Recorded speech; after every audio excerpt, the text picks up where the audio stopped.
Welcome to FO Talks. With me is Stephen Hyler. He's a art historian and a cultural anthropologist.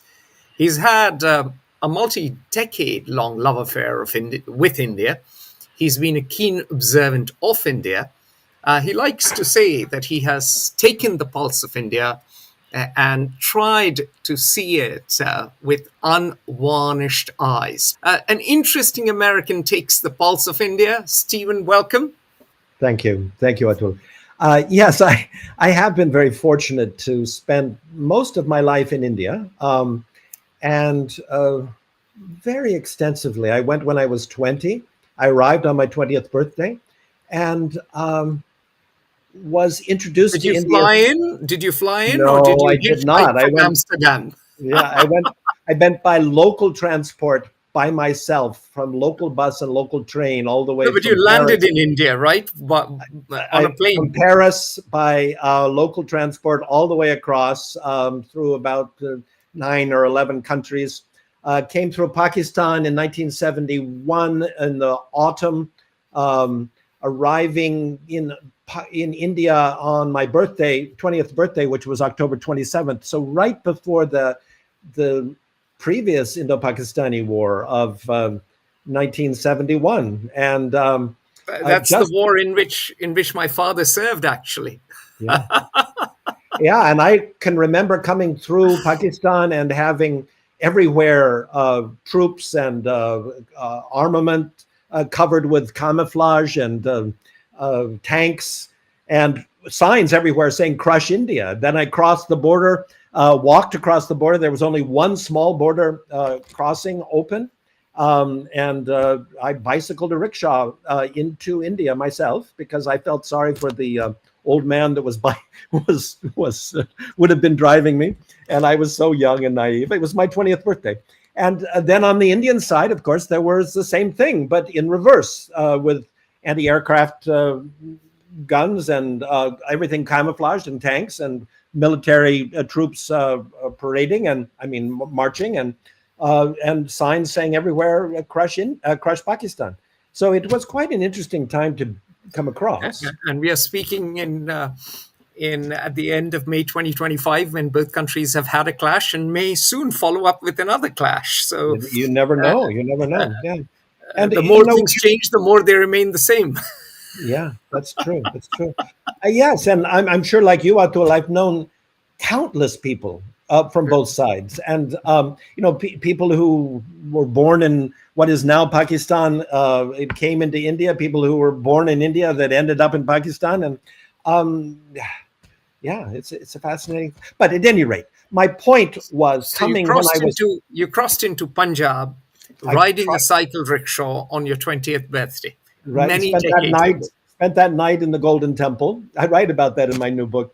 Spent that night in the Golden Temple and was totally dazzled by it. What an entry. Much better entry into India than landing in a plane in Delhi or Bombay. Oh, it was fabulous. And that first night, my 20th birthday, I spent until the Holy Granth was carried out and put to bed. About 2 a.m, I was up on the balcony overlooking the reading of the Granth and the Granth Sahib, and just witnessing that level of devotion and the level of community, which is so rare in my experience in the West.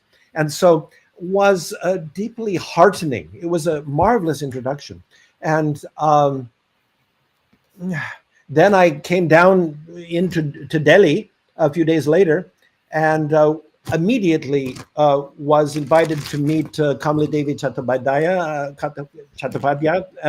who was Mahatma Gandhi's right hand, who was a freedom fighter who'd spent some years in prison, had for fighting the British, had set up the entire cottage industries program throughout India. I came. How did you wrangle a meeting with her? She kind of wrangled a meeting with me. You were an attractive young lad. Yeah, that was it entirely. No, I had an American artist friend who was one of the founders of the Dada movement, Beatrice Wood, and she was a close friend of Kamala Devi's, and she introduced me, and Kalmadevi opened doors for me right and left. And that is the reason that I say that I work to try to feel the pulse of the people of India. Was her introduction was profound.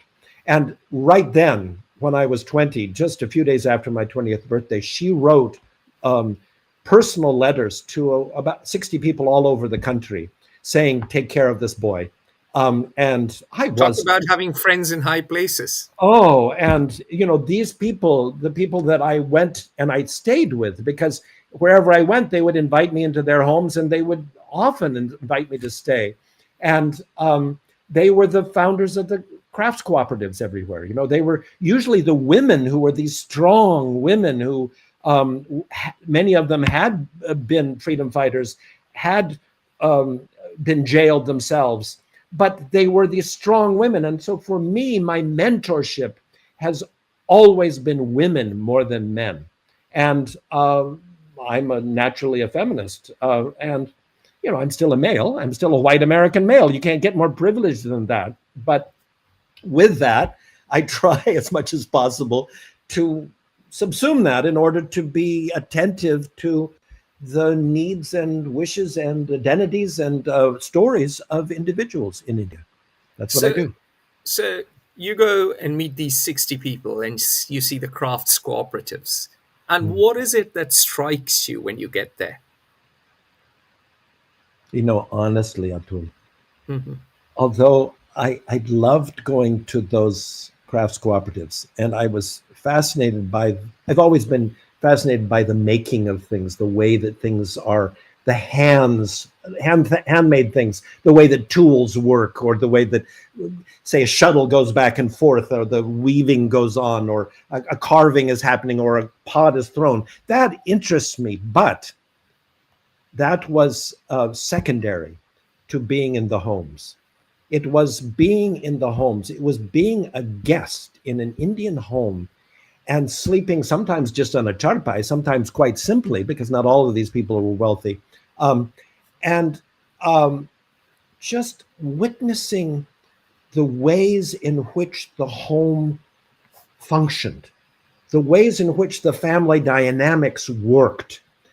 I learned at an early age, at that year, to witness and respect the puja room, the way in which it was kind of the center of the focus for every family. And certainly as an outsider, I was sort of kept away initially, but over a period of time, I grew to respect and understand that, and then doors opened. And it was really that. It was the relationships between grandparents and grandchildren, between family members, that captivated me. So very quickly, for our viewers and listeners who are not Indian, puja room literally means the worship room. That's where you keep the deity or a number of deities, and you have your daily rituals, sometimes once a day, sometimes thrice a day, sometimes perhaps even more. And every family, in a way, depending on the region, the community, the caste, the class, has sort of a different set of rituals that have been handed down generations. It might not be a room. It could be just a corner in a room, a corner or a shelf in the kitchen or something. And what's interesting is, even though the word puja is Sanskritic and means relates to Hindu, there are the same space in virtually the homes of all people in India, whether you're Christian or Jain or Buddhist or even, in a sense, Muslim.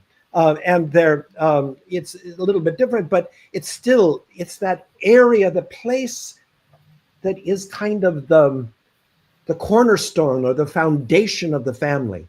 And that deeply affected me and motivated much of what I do. I learned at an early age to just try to be quiet and allow the experience of the environment I was witnessing to speak for itself. And sometimes it was in voice. Sometimes, many times people would want to tell me what they were seeing, what they were doing, or what it was about. Many times it was just being quiet and watching, and trying not to intrude with my large white American, tall, fair-haired presence. That's sometimes hard to do, but I learned how to do it. And I think for me, Atul, one of the greatest signs that I was there, that I was really there, was when I began to be so accepted in the families that I visited that they would drape themselves over me the way they might drape themselves over an uncle that was visiting, or a cousin that was at the house, or a family friend, where in India, there's a different sense of personal intimacy between people. And I'm really speaking male to male, and it's non-sexual, but the idea of just men will hold hands or have arms around each other in the ways that the America that I was raised in didn't happen very often. And for me to be so accepted that I was just a member of the family was, it just warmed my heart. And it doesn't mean there weren't conflicts. Of course there were. There could be arguments. There could be. I'm not trying to make it out that I'm some sort of saint. I'm not. I'm still a human being, and there still are issues of being human. But so your book, recent book, is titled "Transformed by India Life." It is, yeah. And from the sounds of it, the transformation begins right as you cross the border on a rickshaw, riding a rickshaw, cycling a rickshaw, pedaling hard, and spending the first night at the Golden Temple. So walk us through the book. What made you write it? Yeah, the book does begin there, and the first 3 chapters are the impressions from that first trip, which were seminal. They were the things that really began my transformation. But the book is chronological, and I love to write, Atul. I love the art of expressing myself. And my wife and I wrote a mystery a number of years ago and attended a lot of mystery writing workshops. And I realized about halfway through this book that I've employed some of that, because it's to try to keep the reader going. It's try to keep, what is it? How can you create a story so that it captures the interest but doesn't say too much? How can you simplify it? How can I simplify it? And how can I vary the emotions so that I try in the book through the stories, and they are chronological, to talk with humor about funny things that happened, or awful things that happened, shocking things that really shocked me to my core, or those that made me sort of bubble over with laughter, not necessarily from humor but from joy, or the beauty that I saw, and then the stark horrors that I saw. All of those are my experience of India. And it would be incorrect, it would be inappropriate for me to pretend that part of that didn't happen because, isn't India beautiful? Let's go sit in an ashram and chant Om. That's not what I am drawn to India about. I'm drawn to India to witness people, and what I've become, Atul, is a bridge. I try to be a bridge of understanding between the West and India, between India and the West. I try to draw connections and try to convey what it is. So what I've done in my life, this is my 7th book, but I've written many other things that are published. And I have curated about 25 major museum exhibitions globally, in India as well as in Britain and all over the United States, and some in Europe. And all of those exhibitions are about the same thing.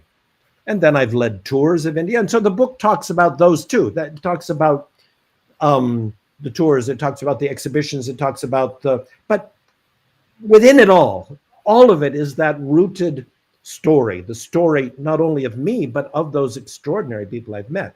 And when I say extraordinary, Atul, I don't mean that they are great. Yes, Kamala Devi was considered to be great, but I consider as extraordinary as Kamala Devi say, a widow that I became close friends with in Odisha, or the tribal people, Adivasis, whom I worked with also in Odisha, or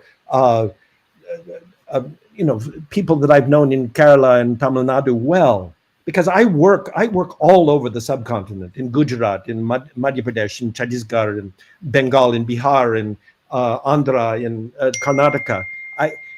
Almost all of my colleagues are people who work in one region, or if they've been lucky, they might compare two regions and the art or the culture of two regions. But from the very beginning, I've defined myself as a cross-cultural surveyor.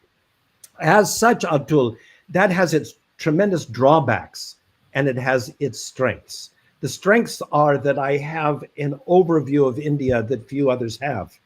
The drawbacks are that I don't know any culture as well as somebody who's spent years in one culture. I can't possibly. And I will always be an outsider. I can't pretend to be an Indian. I was not born there. I was not raised in those homes that I so enjoy staying in. I'm still always an outsider, however welcomed in I am. So those are just primary aspects. So you've talked about being a bridge between the West and India. Yeah. Why do you think both India and the West need that bridge? What is it about India that is often ignored or missed in translation or misinterpreted? I'll give you. I'm not sure the why of the why, but for example, in my first 30 plus years of work in India, I've been there 54 years. In my first 35 years, almost no book of world history talked about India. Almost no book of art history, world art history, talked about India. Or if it did, in either case, it would be a few pages. My experience, because I have degrees in Indian history and Indian art history and others, I have a doctorate, are to try to look at the relevance of Indian culture throughout history and try to understand how it's interwoven with our own cultures, the Western cultures. Most foreigners do not and have not accepted that, except there's a little bit coming in the last 10 or 15 years. And so I began 54 years ago aware of that and trying to make a difference. And that's what I mean by trying to build bridges of communication. You're sitting in Connecticut. That's New England. No, in Maine. In Maine, sorry. My apologies. You're sitting in Maine. And that is indeed Northeast US. And the reason... Exactly. And the reason why you are sitting there is because the Spaniards decided to get to India by sailing west and discovered a continent.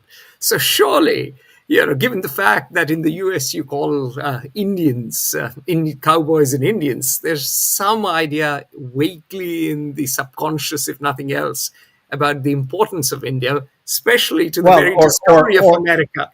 Or the attitude that they might be savages who scalp people and live in teepees.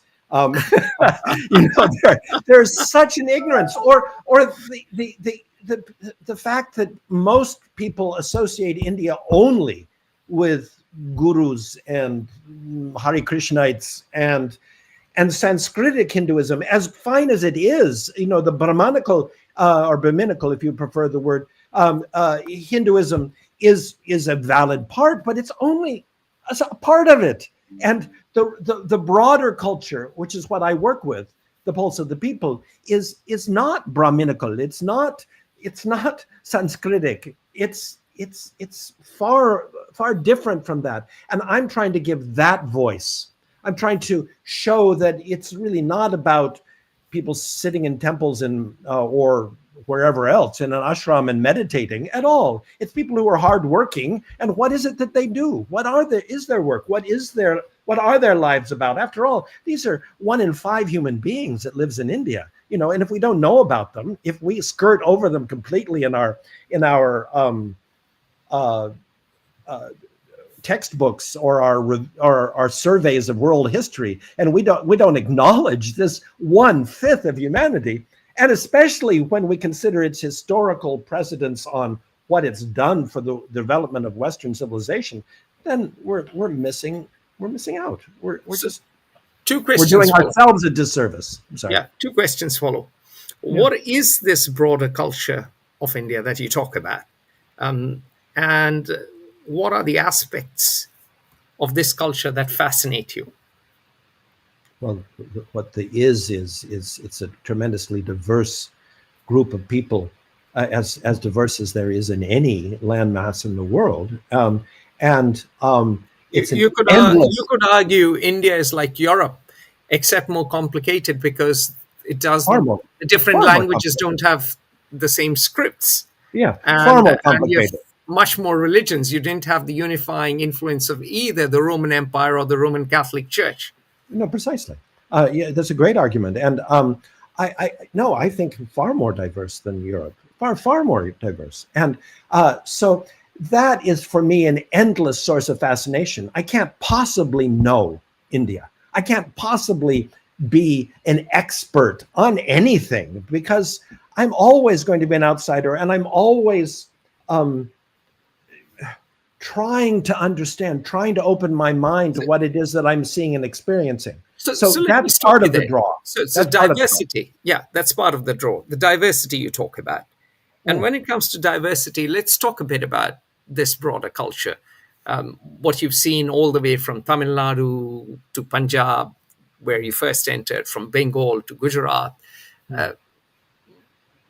How are the cultures so different? Is it the weather? Is it the art? Is it the food? Is it the way people dress? Is it all of the above? All of the above. And it's as diverse in skin color, in physical attributes, in stature, in sense of music, in sense of sound, in sense of voice and articulation, in the sense of literature. The scope of Tamil literature is remarkable and completely different from North Indian literature, and no better, no less, just different. The same is true with music. There's almost no comparison between Carnatic music, which is South Indian music, and North Indian music. It's just a world of difference. But foods, most foreigners, whether that's American or British or Europeans, really only know Punjabi food as what they consider to be Indian food. And Punjabi food is good, but it's just one type. And it's like saying, how would I say that? That English cooking is the same as French or Swedish or Spanish or Italian. They're just not the same. And in Italy, you have North and South Italian or East and West Italian, and those are completely different. In India, it's the same thing, except more so. England and Poland are closer together. Yeah. And France and Poland are certainly closer together than Punjab and Tamil Nadu, not to mention Kashmir. Absolutely. And not only by geographically, but culturally and linguistically. And exactly. And as you said, not only linguistically, but the whole script itself is based on, it has a different base. It's not even that it's related. It's not related. And so that diversity is just, there are things that overlap. I'm not trying to say that the cultures are so isolated. They're not. There has always been an interrelationship of cultures. And that's what I study too, is how do they interweave? How do the cultures of India, what are the similarities between Tamil Nadu and Punjab? What are the differences between Odisha? So tell us, what are the similarities between Punjab and Tamil Nadu, and what are the differences? Let's get granular. Yeah, maybe buried myself with that one. But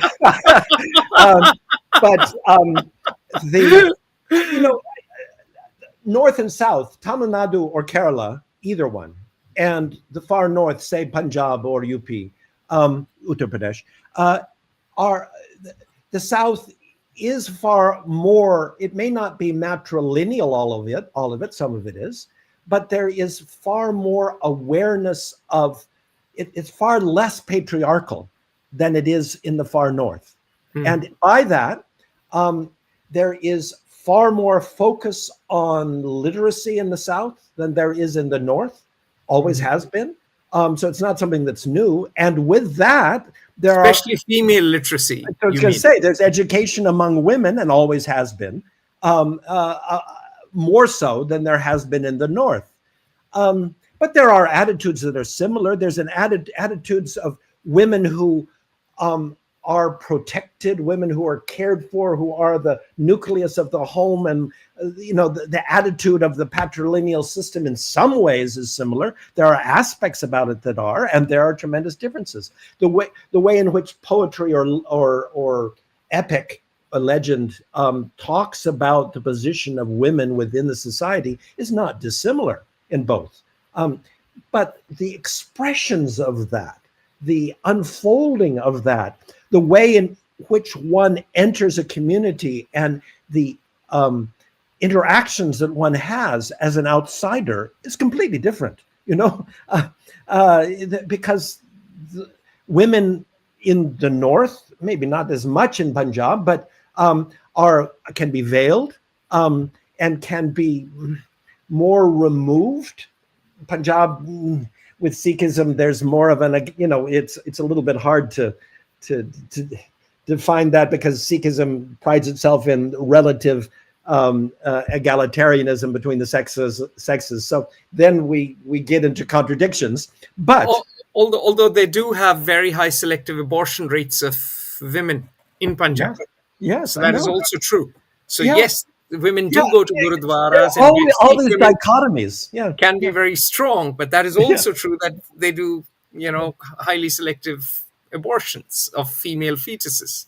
Yes, I'm fascinated too by the creative expression of humanity wherever it might be, and that is in many facets. I tend to write books that focus on the arts of the people, and largely the arts of women. So it's what women do creatively to bring beauty to their homes, most, and sometimes to their community. But that is, it's vital in North India, and it's vital in South India. Its expression is different, but it's not. There is that quality of expressiveness that is treasured in all parts of India by women. And maybe the trends in the recent years being the last 25 or 30, are more disbanding of that, letting that go in the North than it is in the South. The South is still treasuring women's art in ways that are less treasured in North India. But North is suffering from this explosive urbanization. Yeah. And North is also suffering from economic despair in some ways. North Indians are fleeing all over to work. Despair and working in Gujarat, they're working in Tamil Nadu. So you're seeing this massive exodus. So there's more dislocation. And of course, North has a more brutal history of violence, lest we forget. Invasion after invasion, partition, and so on and so forth. Absolutely. So the North is much more traumatized and divided. And then with that, what you're just referring to, Atul, is with all that migration down to take jobs in Tamil Nadu or Chennai or Gujarat or wherever, or Mumbai. Mumbai. There is with it then the movement of awareness. For example, when my first decades in India, you couldn't get South Indian food in the North at all. And now it seems like everybody's eating dosas, which for those of you that don't know is a common South Indian pancake that's delicious, fabulous. But I mean, there are two foods that have taken off in the North. Yeah. Everywhere you go, and you travel perhaps even more than me. I travel a fair bit. I've just got back from India. So one is, of course, dosa, which is South Indian, which you didn't see even when I was younger, leave aside your days. And two is Chinese food, chow mein. So true. Yeah. Everywhere you see Chinese food and momos and Tibetan momos everywhere. So I know. So so the Tibetan momos are coming in all over the place. It's so interesting to witness. And you go to Bangalore. When I first went to Bangalore, you had Mawali Tiffin Room and all these great dosa establishments and traditional South Indian eateries. And now you look around and it's momos and whatnot everywhere. But also, you when you get a South Indian thali, for those of you that don't know, a thali is a plate with many different dishes on it. With a raised rim. A thali is a plate with a raised rim and with lots of small dishes, vessels. Or sometimes there's no dishes, but depending upon where you're eating. But but the point being that now they all not always, but often will have roti. Roti being a North Indian wheat-based flatbread like a chapati. The chapati is a roti, or like a tortilla. But they're in the South. They were never there, and so and not to overstress this. It's simply that it's an example of the cross-fertilization of culture that's happening in India today. So things are changing rapidly, very rapidly. And yet, Atul, what I have found from the very beginning, my first days in India, is people decrying the loss of tradition and the loss of Indians decrying what they see as the loss of their identity. And I find the Indian identity, I was just in India too, I find it so strong. I do not think that that's lost. I think it's just changing. It's just let me ask you. It's just redefining itself. Yeah. So let me ask you, that may be true in the smaller towns, but in places like Mumbai and Delhi, the children of the elites do not speak any native languages. They come and do undergraduate degrees in America. They study with professors like you to discover Indian history and Indian culture and Indian art. Do you not think that what we are seeing in India today is a massive deterioration in native languages, particularly the northern ones? Hindi publishers complain that the only market left for Hindi literature is either astrology, which is not astronomy, for those of you who might get confuse it with astronomy, and pornography.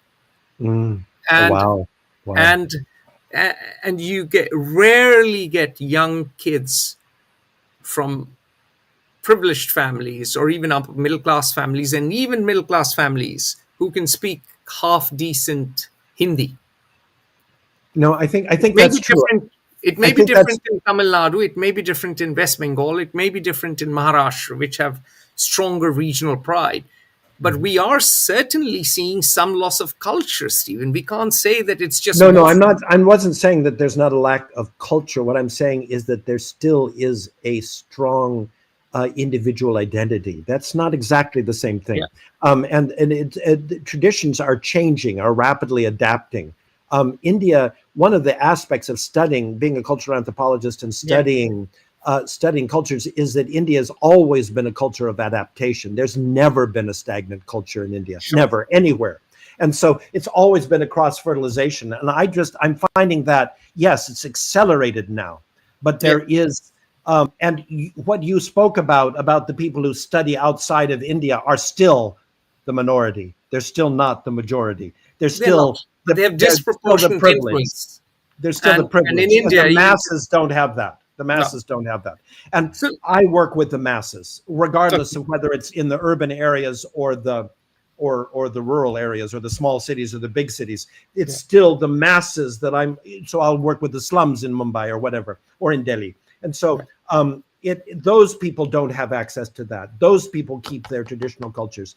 And one of the things that's been so astounding to me, Atul, because there's a real, to me, because I study history too, is I understand why there's an antipathy in India today towards Western attitudes towards India, very strong. But what I've been overwhelmed with is how positively this book that I've written has been accepted in India. The reviews I've been getting in India there's not even one that is slightly negatively critical. All of them are written by young Indians in their 20s and 30s. That's what's exciting to me. When I was doing my book tour in January, February, everywhere I went, there were young Indians in each city, not just in the South, who were coming up to me and engaging because they want to try to do something to help India going forward. And I found that again and again and again, and I did not expect it, Atul, when I went there. And it was just thrilling. It's not about me at all. It's about these young people. Let me stop you. Let me stop you there and ask you a question pertaining to that. You've been all around Indian cities. I have a question. India is seeing, as many other countries have seen in the recent past, China saw this before India, and Africa is now many African countries are now experiencing this urbanization at breakneck pace. Mm-hmm. And it's chaotic. You talked about the slums. How does India retain its crafts, its cuisines, and many of its cultural traditions when people are living in the belly of the beast and life is very tough, very pressured, and very stressful? I mean, if you've been to a slum in Mumbai, you travel a long way to get to work, you struggle to make ends meet. If you have an accident, you could be dead, or certainly you could face financial ruin. The state of India is a flailing state. It has not been able to provide decent schools or healthcare or parks or the very basics. So how does a country which for years has been agricultural, where you've had genteel small towns, adapt to this explosion of urbanization? I'm not sure that I don't have an easy answer to that. No, it's not just a fix all. But what I can there are no fixes, but I want your observations. Yeah. But what I can say is that when I spend the weeks and months that I've been in slums, for example, and worked with the people, I sense a tremendous. I do not experience victimhood. Very rarely. People are exhausted, yes, because of the commuting they have to do. They're worn out because they don't get enough nutrition. They're worried because because of whatever it is with the housing issues that they have and the urban issues of lack of water or lack of sewage or whatever it might be. The issues that they have, they still don't identify themselves as victims. My experience in the West, in similar communities, where in South America or in parts of the United States or in parts of Europe, where there's a tremendous stress on the people. I have not been in Africa. Where there's this tremendous stress on the people view themselves as victims first and foremost. There's this attitude of desperate. I am being wronged. In India, it's not that people recognize that they have rights and they strive to eradicate the issues that are beleaguering them. So it's not like they're apathetic, not in the slightest. But I don't find apathy at all. But what I do find is people who know who they are more. They know who they are. And that sense of identity is, you asked me half an hour ago, what is it that I see most about India? What is it that I most respond to? And one of those things is identity. Indians, for most people in India, know who they are and what their relationships are to their families. People that I know in the West don't have that same grounding. We just don't. I come from a family where I know 150 or 60 of my relatives. That's very rare. And we are friends. But that's very rare. I think that's one of the reasons that I get along so well in India, is that I understand extended family. But most of my friends don't. They know a few of their relatives, and they may not get along with them. And in India, it's not that you get along with everybody, but you have an effort towards the sense of community belonging, with at least within your family, if it's not within your geographic community. And that is even true when you are in a satellite of being down now working in Bengaluru or in Chennai, when you grew up in wherever, in Kanpur. You're still are going to keep your identity more so than I'm finding in the West. And that is a part of jati. That is a part of caste. And now I could be opening a huge can of worms by talking about that. But don't throw the baby out with the bathwater. When you look at the horrific aspects of caste, don't think that everything about caste is wrong, because it's not. It gives identity. It gives people this sense of who they are. And so, And so it gives them cultural continuity. What you're saying is that if, let's take someone says he's a Sayyid, all right, a direct descendant of the Prophet, because caste exists in all Indian religions. So someone is Syrian Christian, which means they are direct descendants of the first 100 Brahmins who converted to Christianity. Yeah. In a way, that is a foundational myth connecting people of that community. Yeah. And that has not dissolved in India. It has not dissolved. Is urbanization making a dent both on extended families and this caste identity? Well, no question it's making a dent, but has it eradicated it? No. Has it destroyed it to the point of course it's making a dent, of course. And what you said about those, I say, wealthy people who send their children to schools who speak only English in the family, and send their kids to privileged schools overseas, even those people have a sense of identity, but that's still not the primary pulse of the Indian people. The pulse of the Indian people are the rest of them, the people of India, not the elite. The elite anywhere are the elite. They're the small percentage. And yes. But the point is that this is not just the elite. This culture is spreading in the North a lot. And English is a marker of status and success. Yes, and therefore, the valuing of literature in particular in the vernacular is going down. So yes, people do use Hindi, right. But even in the slum, when people make some money, they want to send their kid to an English medium school. Yeah.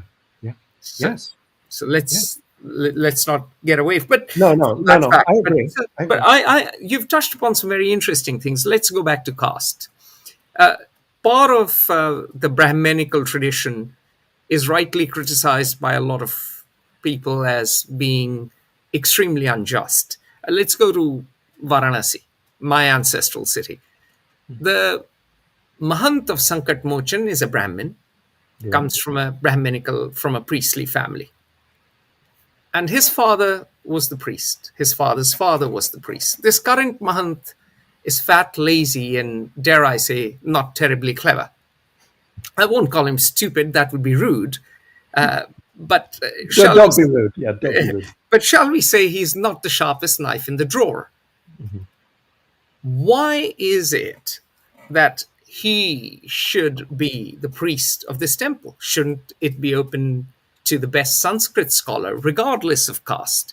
Now, yes, it may be so that people who come from families with Sanskrit learning will have an advantage, but this aspect of caste rightly irks people.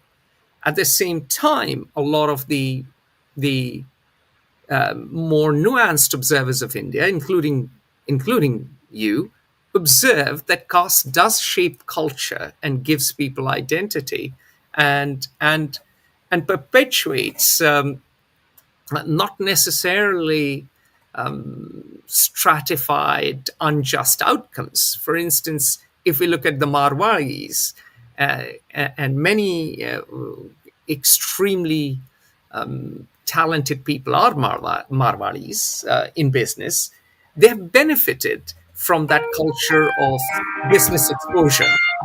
And similarly, Tamil Brahmins, infamous, of course, you've spent time in Tamil Nadu for being a bit haughty, but they have a great intellectual culture. And I believe at least two of India's Nobel Prize winners, two physicists at least, Chandrasekhar and C.V. Raman, were both Tam Brahms. They have an extraordinary intellectual culture. And my point is, how do you navigate these two ends of caste? One, preserving something, whether it's Marwari culture or Tamil Brahmin culture, and the other, or the Sayyid culture or the Syrian Christian culture, and of course I've talked of the more privileged caste, and the injustice inherent in the Sankat Mochan example, that you can be corrupt, you can be thick-headed, you can steal from the temple itself, and you can still be the priest. So Atul Bhai, don't you think that it's true in every part of the world? Not that, but for example, look at manifest destiny in the West. Look at the idea of the right of every Westerner to own their own land, their own property, their own whatever. I own my own house. I have my own garden. I'm looking at it out the window right there, right beyond me. This is mine. And it has been built on the genocide of Native Americans. My point exactly. So it's not that it's so simple. It's built on the genocide of Native Americans. And so where is the right and the wrong? When is something that is my perceived right for ownership, or perceived right for the ability, the things that have made America what it is today, are those aspects of individualism, which create the isolated cultures that make you not have the extended community. It's those very same things. It doesn't mean that it's better or worse. It has terrible aspects to it. Awful, like farming out your elderly, not having, you get to 70 something and you're no longer of value, or whatever it might be. There's just so much. At least they don't put you on at least they don't put you out on an ice float into the ocean to die. That was what some Inuits used to do, right? That's true. I mean, that's the point. We all have good and bad sides. It's not that my question was, how does India, you talked about caste, how do we manage to balance that? Because there are demands for justice. I do not know. I don't pretend to have an answer for that. I don't. And I understand what you're saying about the Mahant and the what right does he really have to have that position when somebody else who was far more qualified for that qualified from the standpoint of intelligence and capacity, could better... And devotion as well, not just intelligence and capacity. Devotion to the cause, devotion to scripture, devotion to the temple, all of that. I mean, he's just a member of the Lucky Sperm Club, which at its worst, caste perpetuates. I haven't heard that reference before, but I do like it. Oh, dear. So I don't really have an answer, and really basically what we're talking about here is I've had the good fortune of spending more than half a century in India, listening to and being with the people, and with that I've learned many things, and part of what I've learned is to get off of my high horse as an American and try to just be present for whatever it is that the reality of those people wants to say, and to try to, as much as possible, and my last chapter in the book is really about trying to decode my own Western privilege, my own male male hubris and my own Western white Americanism. How can I possibly? I can't. I am that. But what can I do to lessen my interpretation of everything through that lens? How can I, and including the earlier chapters of the book, when I wrote that chapter, the one on entitlement, then I went back and looked at all those chapters and thought, really, I'm not going to rewrite the whole book, because those were my realities in those years that I was experiencing them. That's who I was. But, look at these mistakes I've made. And I try to own that, if I can. So you're trying to diffract as little light through your lens when you look at India. Well, yeah, possibly. Those rose-colored glasses. I certainly started with them, Atul. And my wife rightly. I've been married for the same period of time I've been in India. My wife, is she rightfully, Indian? No, but she rightfully used to say that I looked at India through rose-colored glasses, and I did. I wasn't really seeing a lot of what was there, but I've tried to pull that away. Undo that. Welcome to F4 Talks. With me is Air Commodore Ashutosh Lal. He is one of the superstars from the Indian Air Force, but now he is a civilian helicopter pilot.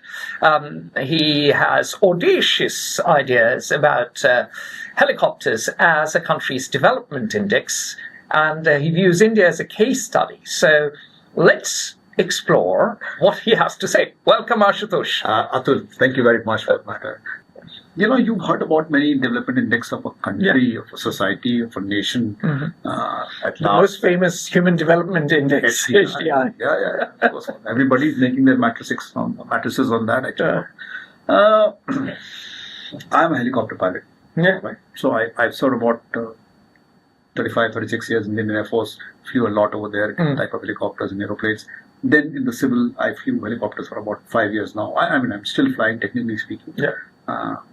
So what, 8,700, 800 hours of flying all put together, which is not much. There are many more who are ahead of me and beyond, actually. Yeah, but enough to understand the field. So this is where I sort of apply my mind to the whole thing, actually, and I bring you this unique hypothesis to your listeners, ladies and gentlemen.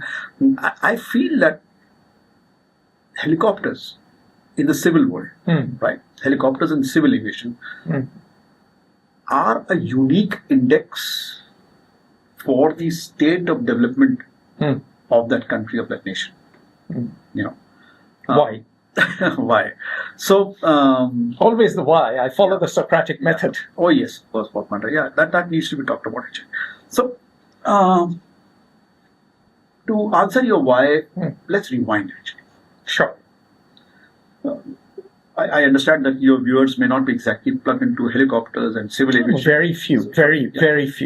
So let me take and a lot of them are in the US and UK and Europe, and they'll take things for granted as well. Right. And some in India would not have thought of it. We have an international, a really global audience, so we've got to explain things clearly. So this egg beater of a machine, whirling rotors, chopper, many names, actually. Yeah.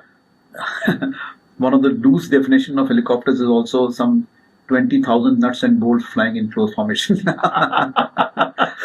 of moving parts. Yeah, lots of moving parts. The helicopter pilots are it's like mostly hard of hearing and see things very close by and so on and so forth. So this egg beater happened to the world in 50s.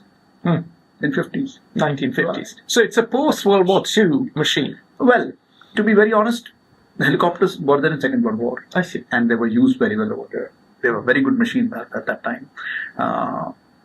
There's a wonderful video on the YouTube called Horizon Helicopters. Your viewers may like to see that once if they want to understand the trajectory of helicopters also. What's it called, please? Horizon Helicopters. Okay. There's an interview by an old German woman test pilot who had done for the few flights of the prototype in German army that time, Second World War, when the helicopter was coming to. So the Germans came up with the helicopter. I'm not going into the 1903. Who came first? So let me tell you. I don't know enough, so I'm happy to confess my ignorance. Let me tell your viewers that there are many who would claim this or the other, but I would be distracted from my basic point. Okay. So let me just come back and chase actually that 1950s helicopters start taking off. This month of March and 10th of March 1954 helicopters came to India. I see. 10th of March. The raising of the first helicopter unit of the Indian Air Force, 104 helicopter unit, my unit. I was commissioned to that actually. And you commanded it? No, you didn't. I was a 2IC there, actually, the flight commander. So I commanded 1 to 5 helicopters. So 104, right now, sort of mothballed, unfortunately, waiting for the airplanes to come, whichever way.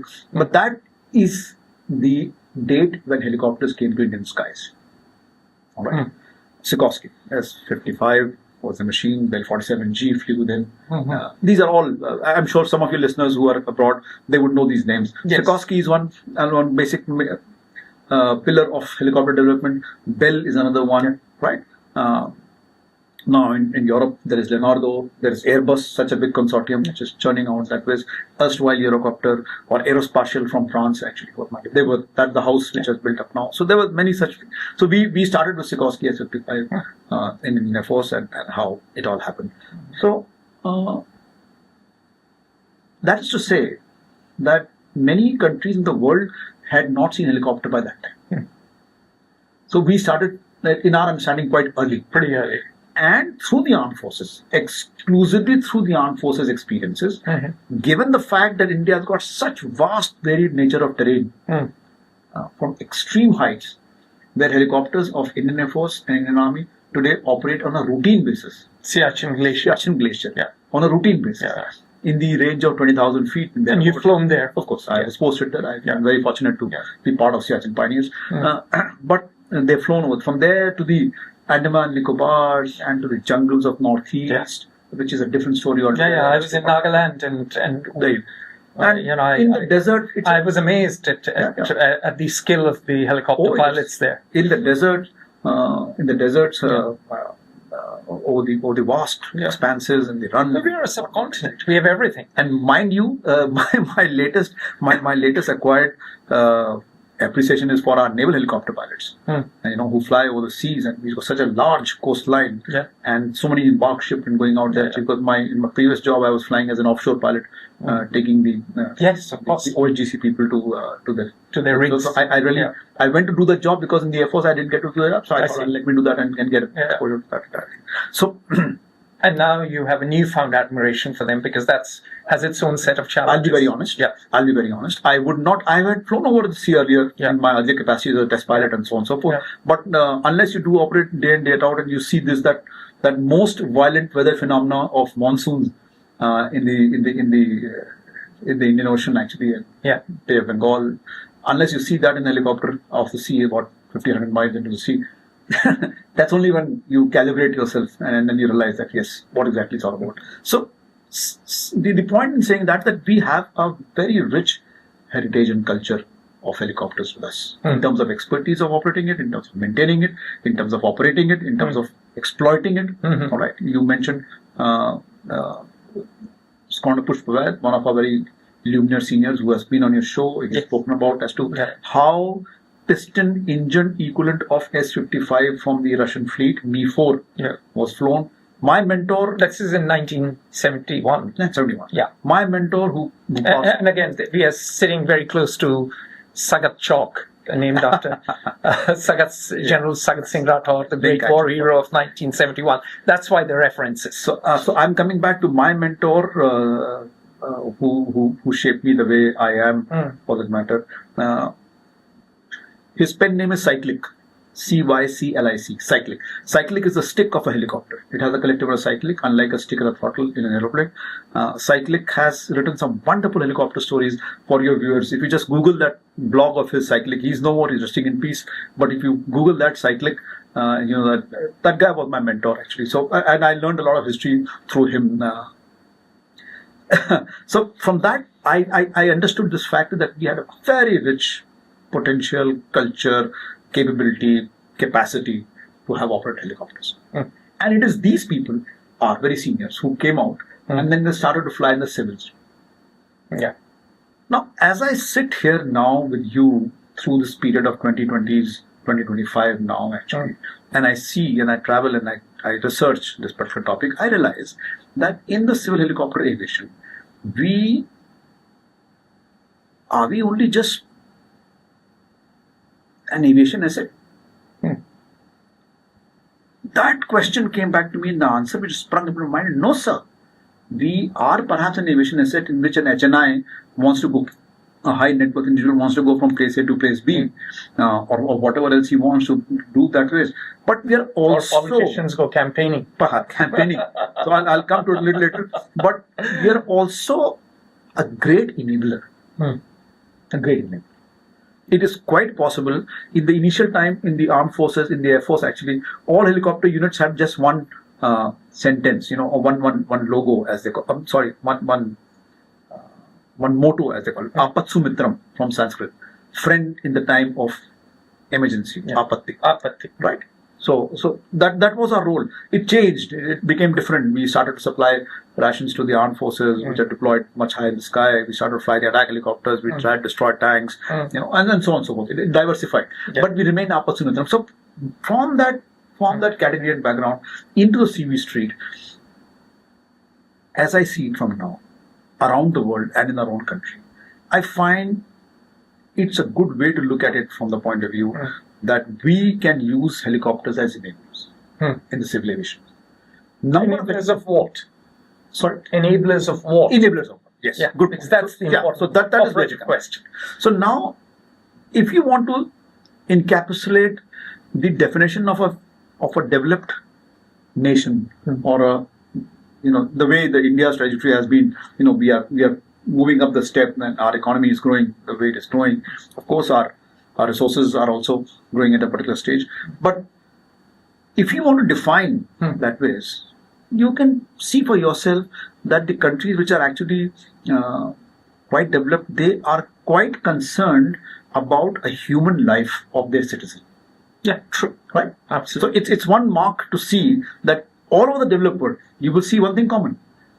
That if one human is missing, if one human is in emergency, the state deploys its resources to try. Right? Yeah. Okay.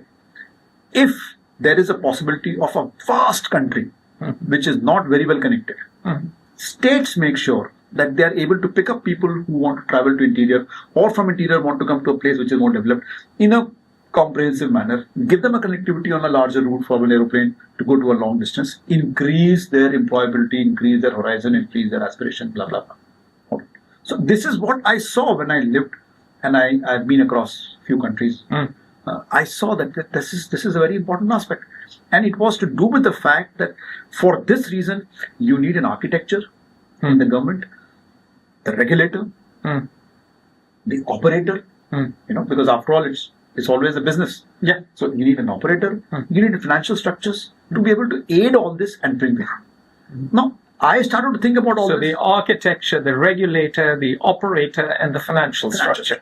So that is where I'm coming to. And when the ecosystem, what you're saying. Absolutely. So when you stitch all this up, the thought occurred to me from what our Prime Minister propagated some time back, the regional connectivity. Because we realized that the people whom we were seeing in the interior, they had no scope of an access to any kind of a modern medicine, modern education, modern opportunity, enlarged horizon. They would take time to upscale and upstage and reach there. Is there a way and possibility to try and intervene with the help of this egg beater of ours? That's my hypothesis. So your hypothesis is, if a country is well developed, then it uses helicopters to enlarge accessibility of modern medicine and greater opportunity. Yes. Would that be fair? Yes, that would be very fair actually. Okay. That would be very fair. So the whole idea was that is it possible for us to deploy? Now, India is a case study. Where do we stand? Do we actually use helicopters? Oh yes. Well, yes. We let me just put some bit of a statistics. Sure. Start with actually. Yeah, that's always better.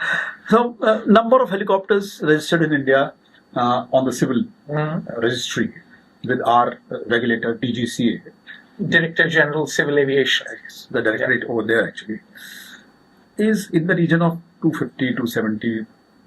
It has improved sometime to 280, 290. It has come back to 250. Okay. So the order is 250. Understood. Plus or minus. Okay. All right. What would be the number of helicopters civil registered in US? Thousands. Perhaps. Let me give you an example. City of Sao Paulo. Brazil. Not a rich place. 750. 750. One city. Yeah. Okay. Just to put ourselves in perspective. Okay. Having said that, what do they use those 750 helicopters for? They use it for their own purpose. I will focus on ours actually. Got it. 250 over here are being used for what? Let's count. A very prominent sector is offshore, where we fly. Understood. Yeah. There is a set of which you were doing. Which you are doing. The set of helicopters. They're doing that. Going to oil rigs. Hydrocarbon warriors. Yeah. Yeoman service. Great job. Okay. All right. Then there is a very interesting market in India which has developed over these years of small light helicopters, which is called the pilgrimage sector. Ah, yes, indeed. Spiritual country. Yeah. All our sites are up high in the mountain. Yeah. Not very accessible to elder people. So Vaishno Devi, you want to go, you can't climb. Kedarnath, Badrinath, Char Dham, Hemkund Sahib, even famous Gurdwara over there. Yeah. Amarnath caves. Of course. Right. So some of these why even in the mountains, I don't know, now in the plains, Ram Janmabhoomi, Vrindavan, and people are going by chopper? No, I'm just saying. Okay. There is a possibility. Got it. What happens is, and you know that in India, viewers, we have, as a spiritual countries, when people attain an age of 75 plus, they have shifted in some kind of a stage in life when they turn inwards and spiritual, and that is the time when they need to have a dialogue with the deities. And they need to go there and pay the respect and say that yes, we've been there and that. And the responsibility of the young sons and the daughters is to make sure that the parents are able to do that. It's a karmic circle that we have in our country. So if you have to chug along a train and then go there and mount a mule and try and do that, obviously many elderly people would not be able to do that. This is where this pilgrim sector is doing a yeoman service. Great job. Just look it up. Char Dham Yatra, starting from Dehradun, first dham, they will shift other people into a hopping manner, and within 3-4 days, you would have finished all that. Quite comfortably, apparently. Yes, it is being done for the matter. Very good sector. So you meant two. Oil and gas and pilgrimage. You mentioned politicians, elections. Electoral times are the times for helicopters in India. Civil helicopters. You'd be surprised. I know my mother's brother was always in a helicopter. So they are scouted. Much in advance, lined up much in advance. Alliances are made, drawn, so on and so forth.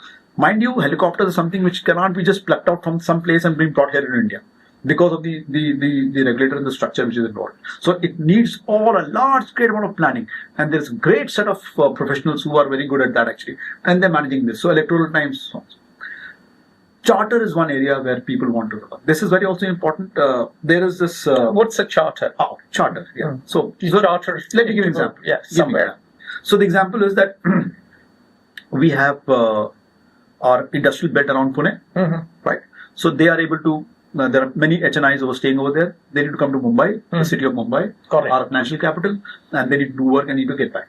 Yeah. So each of those, really? Yes. Wow. Okay. So that must be a half an hour or something. So that they fly in the helicopter from there and land up to Mahalakshmi Race Course in the heart of Mumbai, do their work and get picked up from there and go back. Exactly. So they escape the traffic jam, all the rest of Bombay. Their meetings are in that area. And the point which I would make a little later, if you were to land at the busy airport of Delhi and to go to a suburb called Gurgaon, which is not far. Which is not very far, but it is far time-wise because of traffic and everything else. And if it were possible for you to hop onto a helicopter and go there, actually, the network will improve. Look, my friends have missed flights because of traffic jams.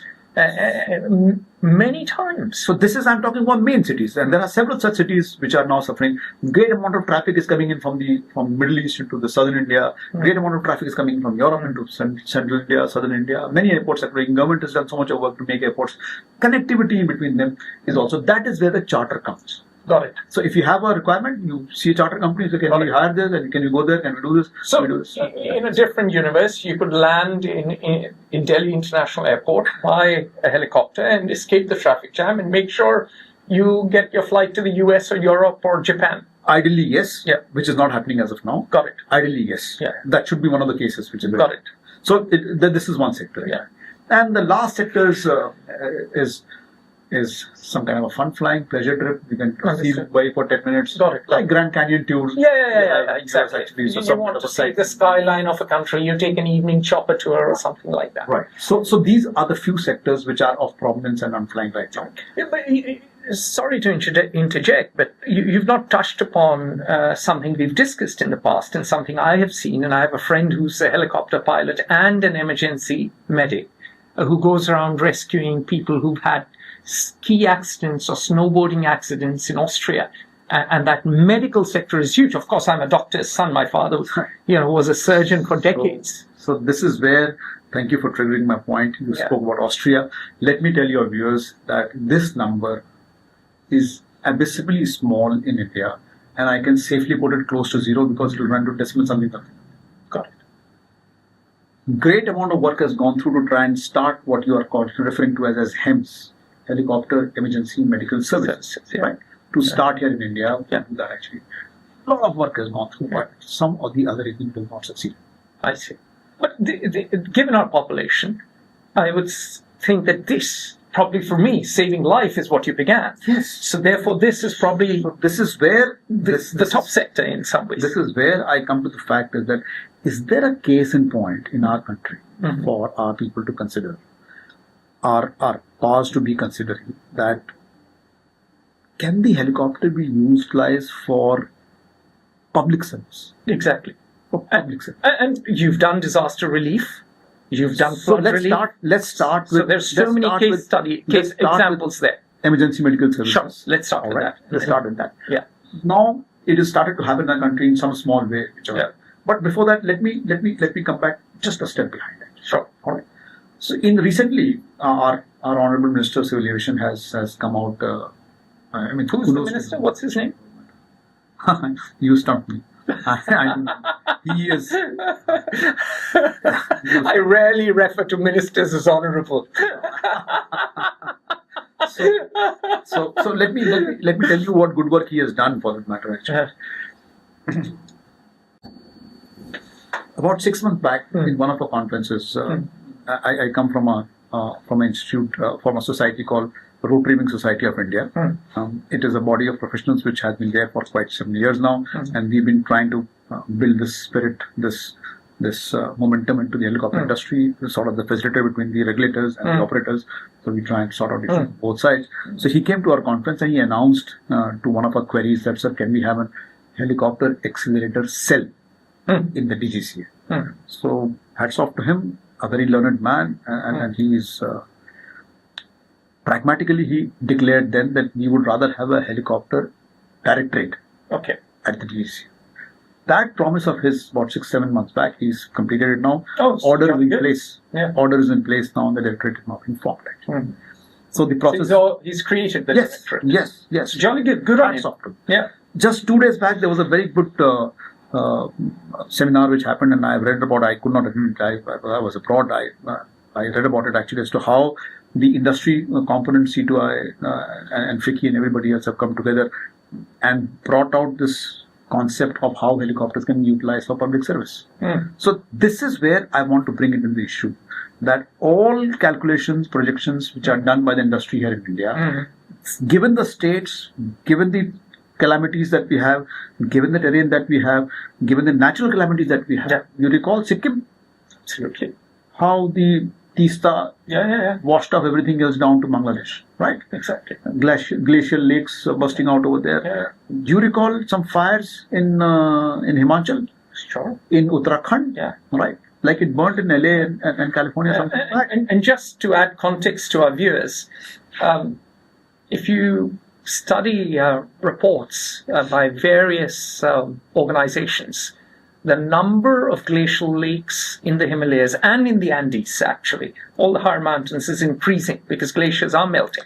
And the number of forest fires across the world, including India, are increasing. So we know that this is the future. We will have to deal with them. So surprisingly, on that same note, actually, now that we are aware that these man-made and natural calamities are only on the rise. Correct. The density of population is both in frequency and magnitude and severity. And the density of population is such that we are occupying low-lying areas, we are occupying water channels, and so on and so forth. Right. I mean, that dam in Himachal just washed away a village like that. Yes. Yes. There is a region.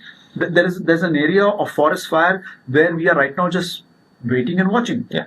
Of course, the Air Force has some equipment available, but they take time to mobilize. Sure. They are not there. They will always take time. More importantly, the National Disaster Relief Force, which is part of the NDMA. Yeah, National Disaster Management Authority, NDMA. Yeah. So they are part of the NDRF,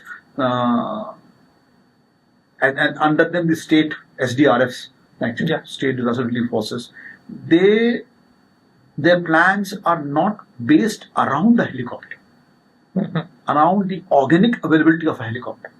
But if you make a plan, like what we used to say in the armed forces earlier, I'll give an example. From the northeast, when the monsoons are about to break, from Shillong, where I had an appointment, I would pre-position one helicopter in Pune. From Bagdogra, I'll ask him to go and park himself in Pune. Yeah. Because we knew that. Of course. Sometime or the other, Kali will break through and it's it's an eminently foreseeable event. There's no rocket science. So pre-positioning was one good aspect. You can tell them that, prepare the food packets and ready and blah, blah, blah. So, we could do some recce, we could do some plan. So the plan was being made around availability of a helicopter, rather than the helicopter to come in. Exactly. So you're just anticipating. Yes. So when you make a plan with organic availability of a helicopter, then it has great amount of advantages. Understood. You can save lives. Yeah. You can save property. You can save cost. You can save all of that. Money. Right. And you can respond that. Yeah. And that is a need of the hour.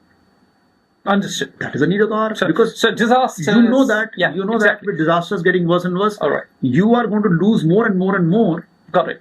So the idea is for prevention as much as possible. Nip the bud. In the US, the recent fire when they took place, I happened to be visiting US at that point in time, and I was watching on television. Cal Fire, their companies were fighting the fire. Yeah. The point was very clear. Active firefighting by helicopters. They go and douse the fire. Yeah. Passive firefighting, that means to cut off swath, is fixing aeroplane. He drops the hydrant over a large swath so that the fire doesn't come this way. Yeah. So, there is strategy to be discussed for that kind of fight. Okay. Our country's weather pattern, seismic pattern, terrain is such that every month of the year, some or the other part of our country is prone to a disaster. Absolutely. Forget that. Unfortunate train accidents in our country. Though the government and the ministries acted to try and minimize them as much as possible, but you keep hearing them every now and then. All right. When that happens, the answer is yes and no. The last 4-5 years have been, railways have done many good things, but one of the things they didn't do well was hiring engineers and making a few poor policy errors. So we shouldn't say, they've been doing a great job when they haven't. No, I'm not saying that they're doing a great job. I said, be that it may. Yeah. Point here is that when the disaster strikes, actually, after some time of day and night and trains have gone, blah, blah, we know that if you make a temporary helipad, move people in, take out mass casualties, put them in a matter, get something, take a dozer, underslung, put it down there, which helicopters can do. Absolutely. You can move heavy equipment much quicker. Some makeshift arrangement quickly are made done over there. But this will not happen on the spur of the moment. Of course not. So this would only happen if you have planned for it, if you have done it that way, you have kept it that way. This is where HEMS come in. Okay. Now, the HEMS as in helicopter emergency medical exactly. services. Have you seen the statistics of road accidents in India? Highest in the world. Right. Yeah. Have you seen the golden hour intervention rate of ours? Abysmally poor. Yeah. So the highest accidents, the worst interventions. Did you see the growth of the highway network? Extraordinary. That's where one has to give Nitin Gadkari. But did you see? But did you see helipads coming alongside? No, actually. HEMS. Yeah. Constrained because of that. Yeah. Understood. Right. At that time, if somebody would have taken note, you would have made helipads over there and put things around place and have structure, regulator, operator, government, understood, policy. It was in place. You could have done that. Understood. Even now, it is not too late. It can still be done. Got it. So you should meet Nitin Gadkari. No, I mean, see, I am no. Please, I am speaking on behalf of many of my indeed. But people have spoken. People have spoken. Sure, whichever way. Everybody stands to their own bit. Actually, you have to beat the drum, though. Now, I want to summarize this issue by saying a simple point. Actually, that the reason why HEMS have not taken over is just not because of these regulator or the government or the policy and so on and so forth. It is also because there is no business model which can be developed. Understood. After all, you have to facilitate that as well. Of course. So you need to who's going to bear the cost? You need to see that. Yeah. Wherever little has happened, and I know for a state's chief minister has put a helicopter in his constituency and said that anybody who falls ill within 100 kilometers is to be brought back to which state? And which chief minister? Madhya Pradesh. Which chief minister? Shivraj Singh Chauhan? No, sir. Okay. You are a little outdated. Please very outdated. Please look up the new name. And like I said, must I found as, I stay focused to my own point. Actually. This is what he has done. Yeah. So this is the recent guy? Yes, sir. Okay. Yes, sir. So this is what is happening. So, and there is state of Uttarakhand where I think the AIMS has got a helicopter now. They're trying to put a helicopter there and get people from there. And AIMS is one of India's top medical chain of medical institutions which are in different states and teaching hospital. Yeah. So it is happening, but All India Institute of Medical Sciences. Yes, crack on. But the point is that is it happening to the tune that we want? Is it happening at the trajectory that we want? And what needs to be done next around this directorate that we have formed to try and do that? Excellent. So this is where my crazy hypothesis comes into me as helicopter utilization in civil aviation as a development index for our country. Our Prime Minister has given us the mandate that we have to make our country develop to Viksit Bharat. You can translate that for us. Developed India. He has given us a mandate. And I am just looking as an honest... I think that was the mandate from day one. I mean, that was the dream from the moment of independence. So having changed that was the key reason we wanted independence. I'm saying from having changed my hat from a military man now to a civil helicopter pilot, I'm just putting my thinking caps on and I'm sharing with you my hypothesis. Excellent. Saying that fact that yes, if we facilitate helicopters all across, all over, there will be a possibility. We don't have the size of farms where crop dusting could be required, actually. Sure. Perhaps. But there could be some cases where it can be done. I don't know. Is it possible or not? Surveys, is it possible or not? I don't know. I would say surveys, perhaps. Yes. Yeah. So one needs to look at that. Exactly. So those of us who are into public service, into policy formulation, into public domain, and trying to exploit all this, actually, can we do that? Maybe you should write a piece for us on that. We can do that. But having said that, in my perhaps last couple of minutes, if you would give me this action, that this gap which we saw to a large extent like this is now being actively fulfilled by drones, unmanned aerial systems. Yeah. All right. They've exploded. Yeah. They are going to explode. They have a directorate before the helicopters were formed here in the DVCA. A lot of work has gone through. You are likely to see very soon actually for that. But the fact remains either helicopters or drones, unmanned aerial systems, whichever way it be, unless we took a comprehensive review of our own system, which involves Airport Authority of India, which involves the big companies operating the airports of India. Can you imagine? Not a single airport in our country has something called as non-interfering simultaneous operations. Which means at the busy runway, where the aeroplanes are coming in landing from ILS approach from outside, there should be a corridor for the helicopters to come around and quietly land in the place. If you want to land a helicopter into Delhi airport, you may have to circle around and come back. The HRIs do not like to go there to go out of Delhi airport because they may be stuck at the Delhi airport for 2 hours. Mm. An helicopter can't move an inch. Mm. Because we do not have non-interfering simultaneous operations. All right. So there are many things which need to be taken. It is going to be a holistic solution, and I call upon all the stakeholders through your channel, actually, especially the ministry, to take charge of this, to drive this understanding, to make sure that there's a business model which exists, which would talk about leasing helicopters, making the facilitating. All that will have to go across all along, actually. Yeah. By the way, do not misunderstand me if the state governments are not using helicopters for their for their population. They're using Andaman and Nicobar, Daman and Diu, Northeast. They have shuttles which go across. We used to have a very beautiful shuttle from Guwahati to Shillong ALG, which I have availed myself as a military person. So it is quite possible that it is being done, but it is being done only from the passenger fare bearing that kind of an It is not being run, it is not being thought about, or perhaps it's being thought about but is not fructifying as of now, for whatever challenges I mentioned to you, as a wholesome public service platform. Moment that happens, moment you break that glass ceiling, you will see that number of 250, which means that you are an industry larger worth, which means that you will start to galvanize everything else. Would it surprise to you that if a boy or girl wants to become a helicopter pilot in India today, he doesn't have a school? So where does that boy or girl go? So 95% of our helicopter pilot and civil industries have come out from the armed forces. And there are very few who have gone to Florida and places like yes, that. I remember meeting someone who flies politicians, and he trained in California. Extremely costly for them. Yeah. And imagine whatever little facility, I think perhaps one or have been made in India now, it is even more expensive.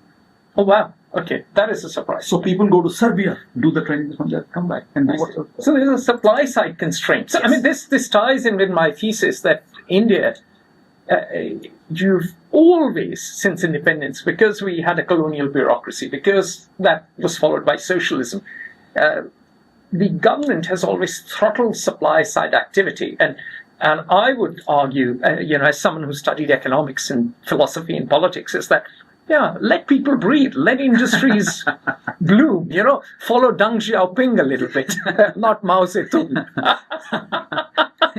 It's an interesting aspect of it. But I just say, unfortunately, being a military man, I have this crazy habit of looking at a low-hanging fruit and the middle-term solution and the long-term solution. So as I see it, low-hanging fruit is that people are coming out of the services, they at least should be facilitated. Yes, I agree. Absolutely. Not happening, not much. I mean, I hope it happens or it is happening. My understanding, it is not happening as much as... Oh, wow. So what do they do once they retire?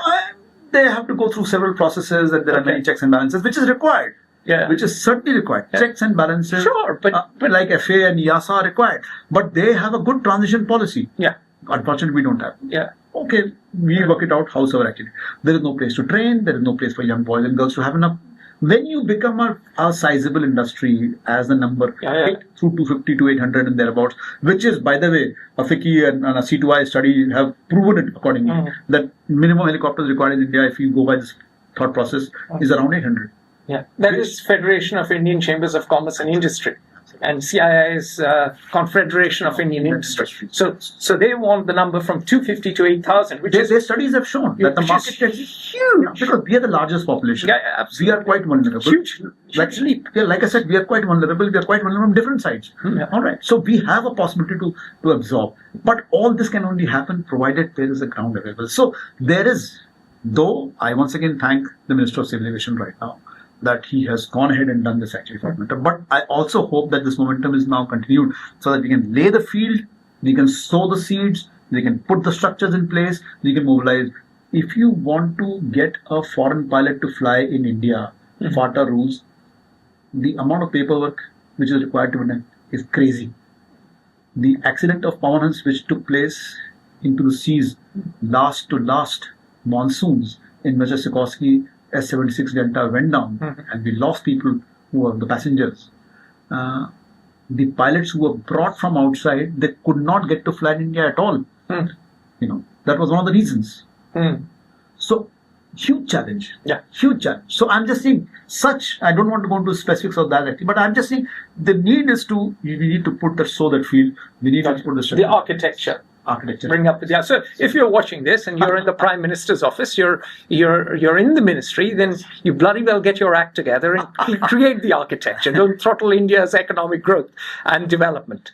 Use us as enablers. Exactly. Ashutosh, thank you. Thank you very much. Thank you very much. Thank you. Thank you. Join the conversation.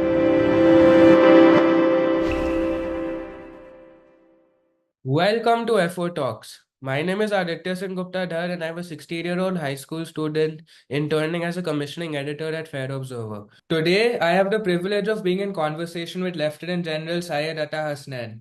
General Hasnain had a long and distinguished career in the Indian Army with experiences ranging from Operation Pawan in Sri Lanka to UN peacekeeping in Rwanda.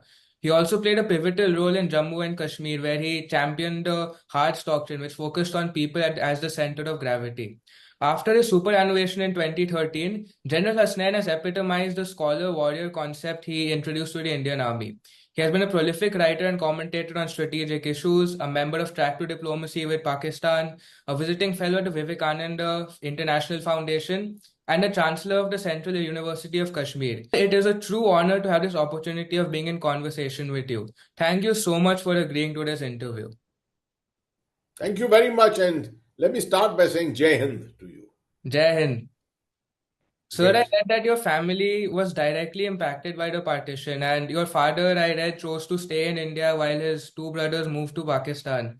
So, sir, how did the tumults of the partition affect your family? Well, my father joined the Indian Army way back in 1942-43, served with the British Indian Army in Burma, fought, was decorated there, was wounded there, and was deeply in love with his regiment, the Garhwal Rifles, to which I also belong today. Perhaps it was his love for the profession and the fact that he had been at the forefront of fighting a war with the troops all coming from a pure Indian area, Uttarakhand. They all come from Garhwal. That this had perhaps a bearing on his mind. We come from a location near Lucknow, a place called Barabanki nearby that. So my family had a lot of landed property. Some of the people decided to move. Some of them stayed back to look after the property. And my father decided that he is definitely not going. He would like to continue serving with the Indian Army. And the Indian Army gave him so much back. It gave so much back to our family as such. So from our angle, from my personal angle of the family as such, the family got divided. My mother's family, almost the entire family went to the other side, except her sister who stayed back here. And that too because of certain circumstances. But her family entirely went that side. And we had a very strange phenomenon. My mother's family, I've got a cousin of mine who's my first cousin, my mother's elder brother's son, who joined the Pakistan Army on the other side. And he rose up to be a lieutenant general. And I rose up to be a lieutenant general here in the Indian Army. Both of us commanded our formations and corps in Jammu and Kashmir, right, at different times. But strange things, you see, this only sort of reinforces your belief that if people are good at their jobs, work hard, etc., you may be on any side, you will still go up the ladder and reach positions of strength. But that is not important. The rest of the important aspect is the emotive aspect of partition. And that, I think, was a tragedy. I wish my entire family was here in India.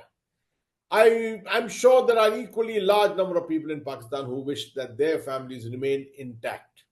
Because for many years, we could not meet each other. I have not met almost anyone from our part of the family from Pakistan.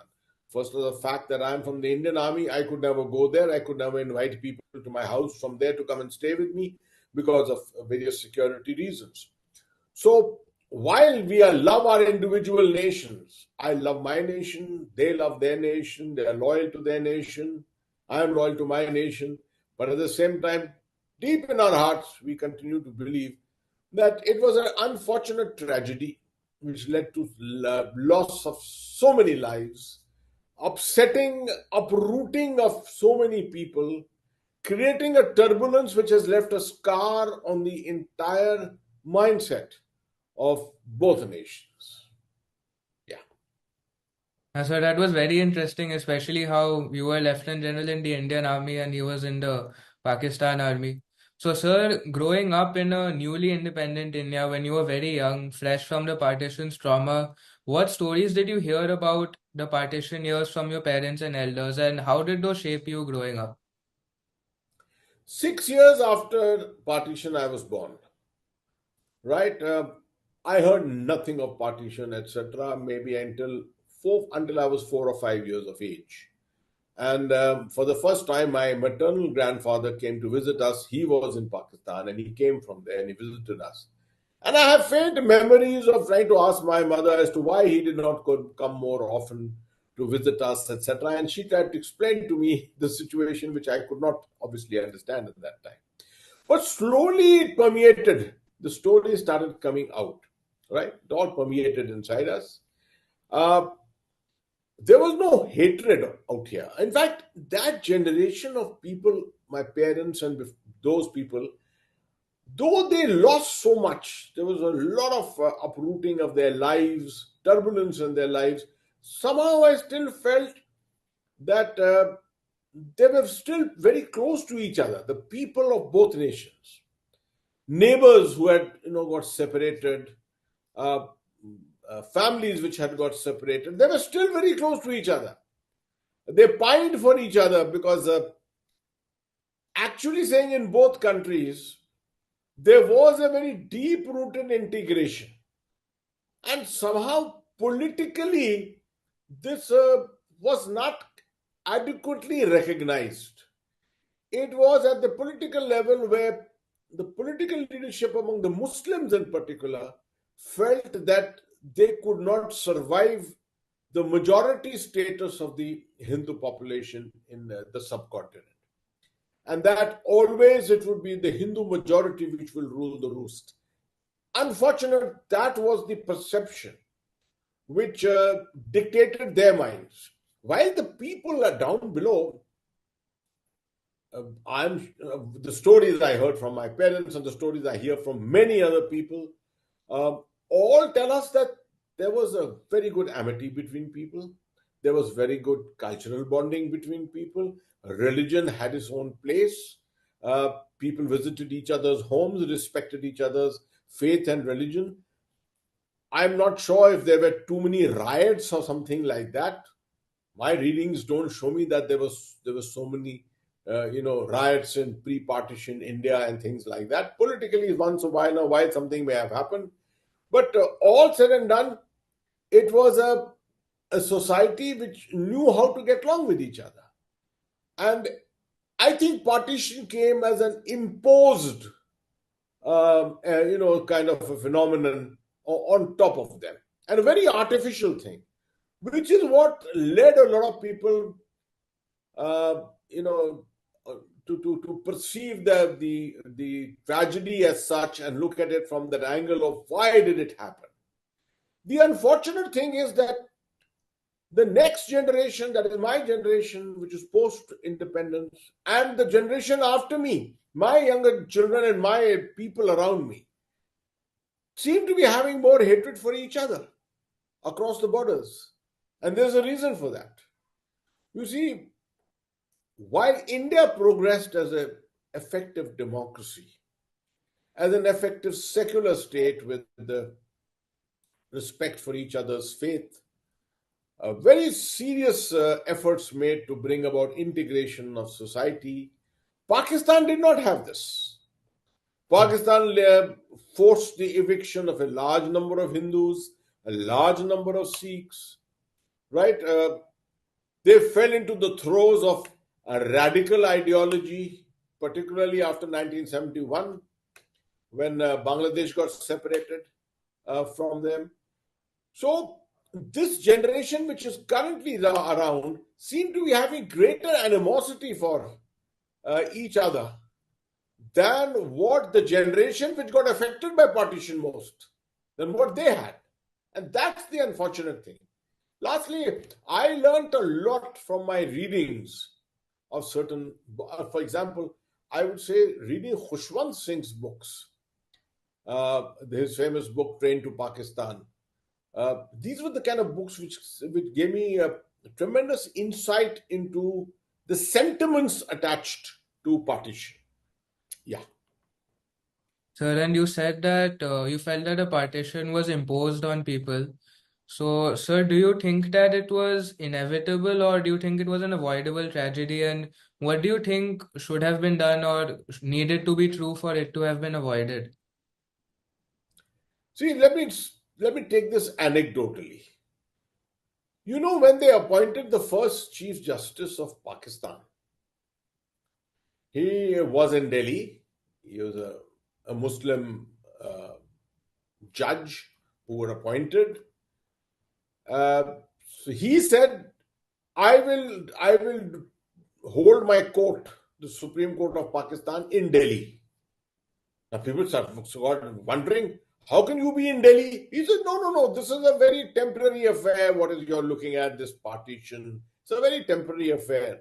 Eventually, everything will be back here in Delhi. Everything will be as good as what it was before. So honestly, most people did not believe that there's a partition coming about at that time. Even educated people of that level, whether who was a person who was appointed as the Chief Justice of the Supreme Court of Pakistan. That just shows that no one took it seriously. They said, how can this happen? We've got our neighbors with whom we have lived.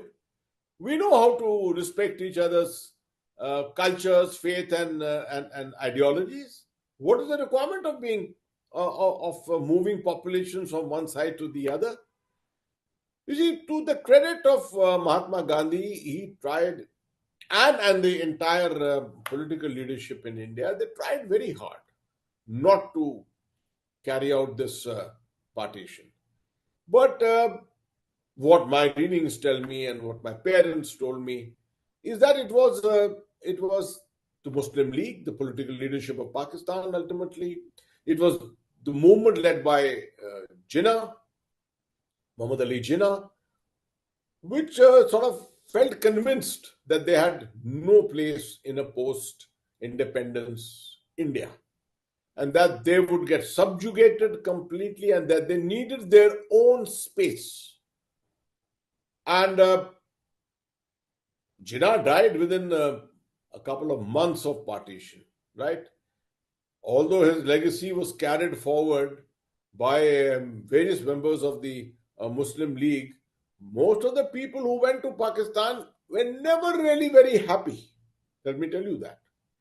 And a family like mine, which most of it, like my family, half of it went there and half of it was here, the initial years to us looked as if those people who had gone to Pakistan had gone into some kind of a heavenly abode. But in later years, the Indian Muslim started adjusting himself and realized that he had a place in India and that he had an equal place in India. When that realization started dawning, and particularly after 1971, when we realized that religion was not the binding factor, right? It was culture which was the binding factor, right? That is after that, the realization of the Indian Muslim that they had done the right thing by staying back in India. I think that is an important observation that we have to keep in mind about partition. So, sir, as you have read more and researched more, you have obviously got a lot more perspective about the partition. So, with the distance of time and with the perspective as an army officer, a student of history, and a scholar, how has your perspective of the partition changed versus what you might have had in your youth? Oh, well, I didn't know Pakistan very well in my youth. I did not read enough. I was a student of history, but I don't think I read enough in school. By the time I came to college, and I was in St. Stephen's College in Delhi, I had some very good history teachers. We discussed a lot, learned a lot from them. My mind started changing, definitely at that time. Changing in the sense, I started having my own mind. I started understanding the situation far better. As I grew up, I realized that no one in India ever asked me my faith, my religion. I joined a college. No one ever looked at me with that eye to say that you are a Muslim. My father was the only Muslim in his unit when partition occurred. I was the only Muslim in my unit when I got commissioned. I didn't have to look left and right in any way. Although I'm not a religious person and I do not pursue the faith in that very devoted way, but lots of others, many others who do, who are part of the Indian Army, have all the freedom. The nation has given them all the freedom to pursue the faith that they wish to. And that is why I was brought up in that environment of acceptance and environment of tolerance, to the extent that I always love to give this example to my Pakistani friends when I meet them abroad.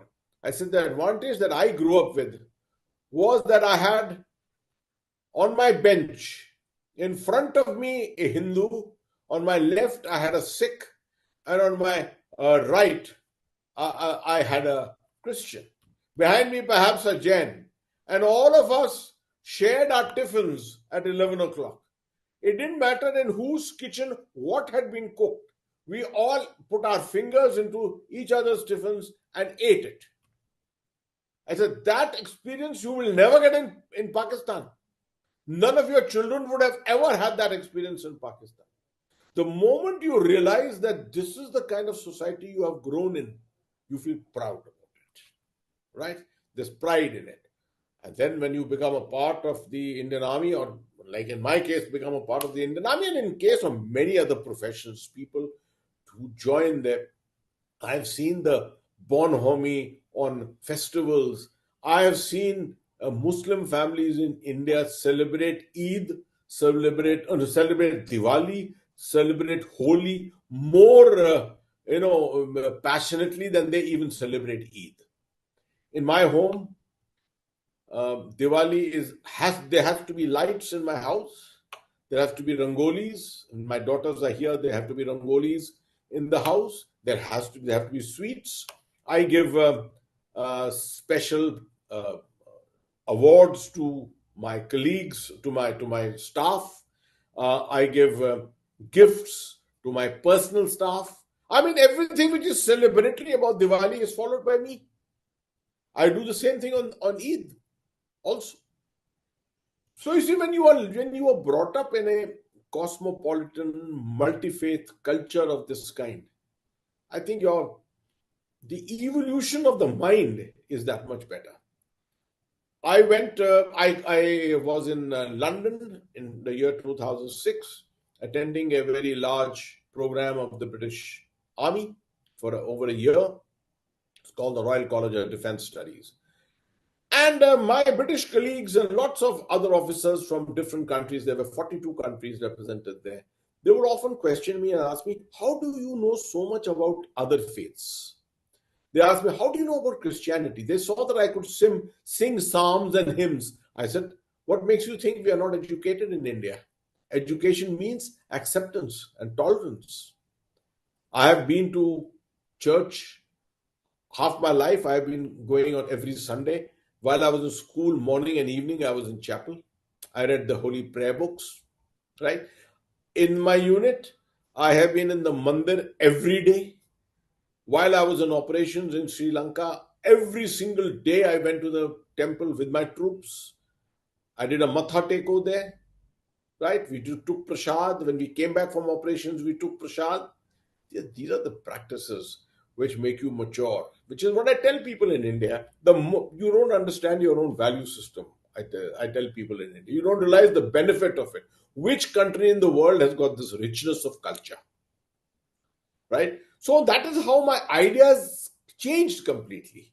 I still continue to believe that we should have never had partition, and that if there had been some sense of consensus between in the political community of the two faiths, a sense of maturity, perhaps this may never have happened.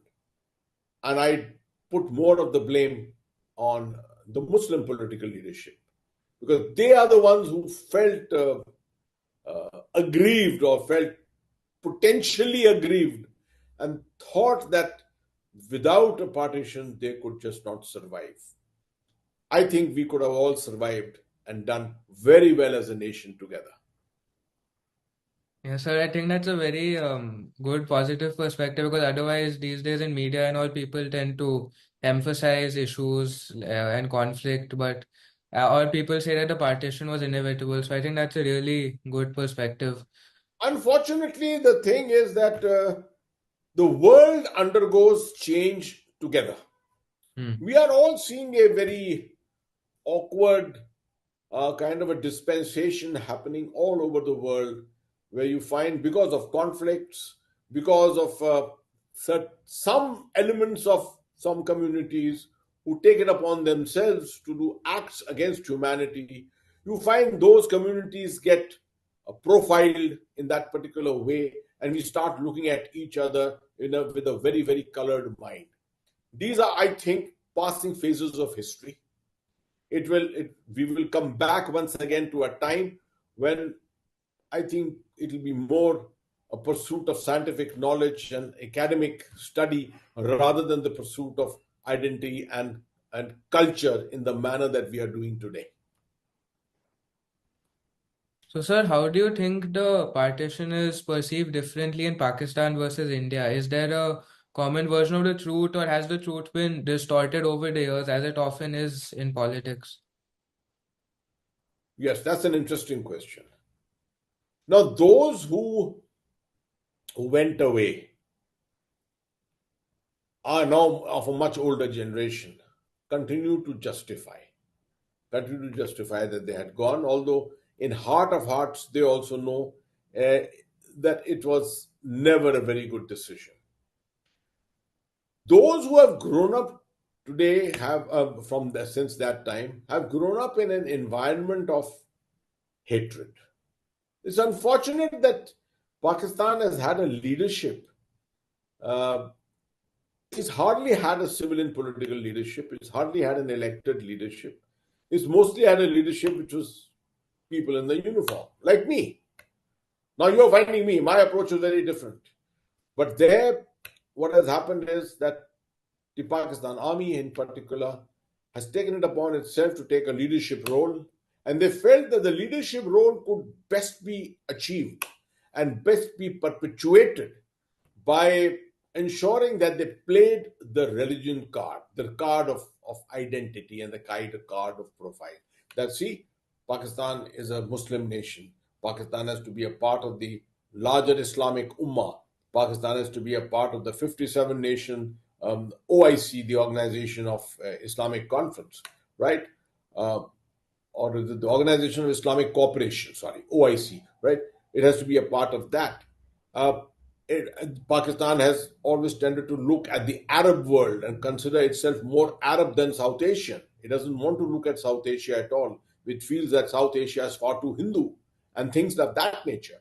So obviously, with this kind of an environment which has been created, people have grown up that way and continue to believe that India is the evil.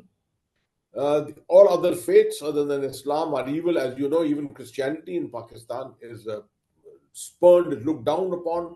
You find all kinds of mavericks who target even Christians, Sikhs, Hindus, everyone there. It's only Islam that they look at. So while a educated segment, a minority educated segment in Pakistan would be still very appreciative of the fact that they would have preferred to have an undivided India, the larger majority feels that what happened in partition was good and that it gave the Muslims a separate religious identity and allowed them to pursue their faith and culture the way they wish to, right? So these are the two different points of view. I suppose in India also is more the educated class, which feels like me or like you or many others who feel that perhaps partition was unnecessary. But the larger segment of India will also believe this and say that it was a good thing, right?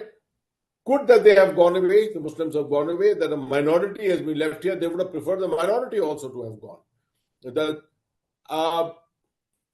they always perceived that if there was an undivided India, today the population of Hindus and Muslims would have been approximately 1 is to 0.5, which means about there would have been almost about a billion Hindus to almost 500 million or 600 million Muslims.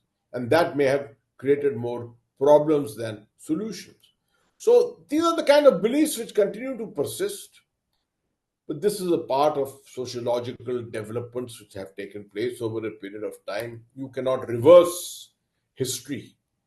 A lot of people have that faith that why can't we have that kind of a perception and belief that why can't the clock be turned around in the subcontinent and both India, Pakistan and Bangladesh all come together. That is something I think utopian. It's good to discuss, it's good to talk, it's good to imagine, but the reality of it is that it cannot happen.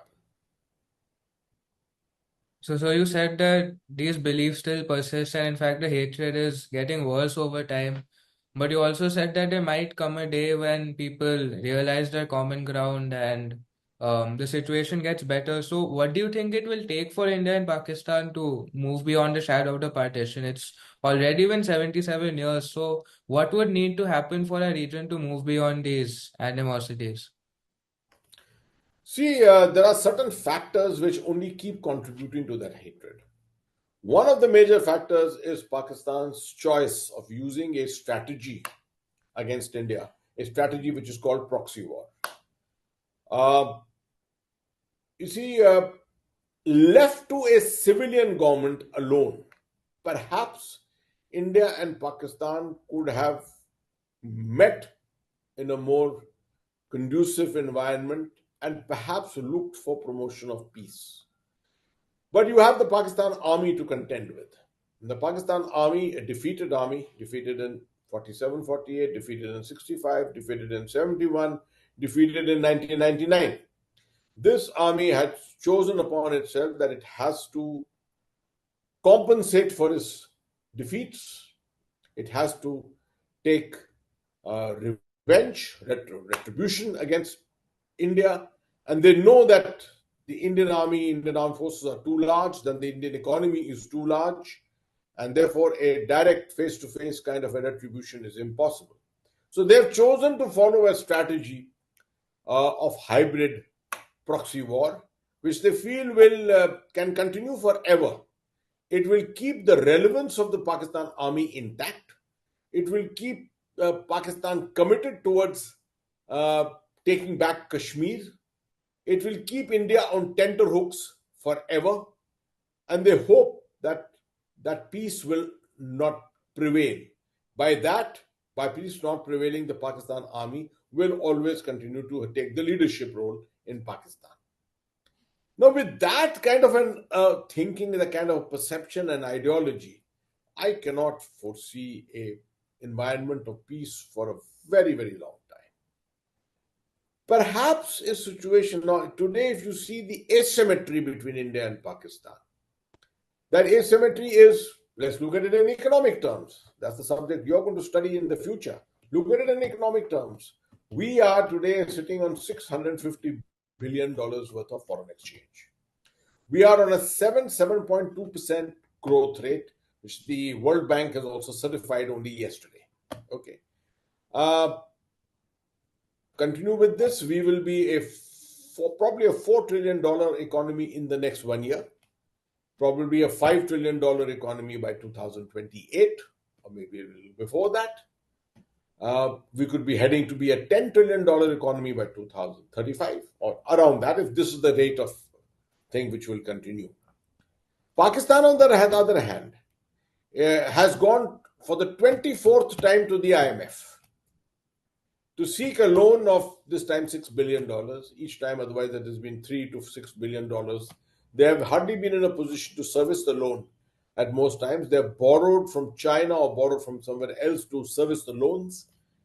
Their capacity of development is something which is below par. They have a huge environmental problem. They've got a huge problem of flooding in the country. There are about 3 million people who are living as internally displaced people today. And it will take a tremendous amount of money to resettle them. That Pakistan does not have.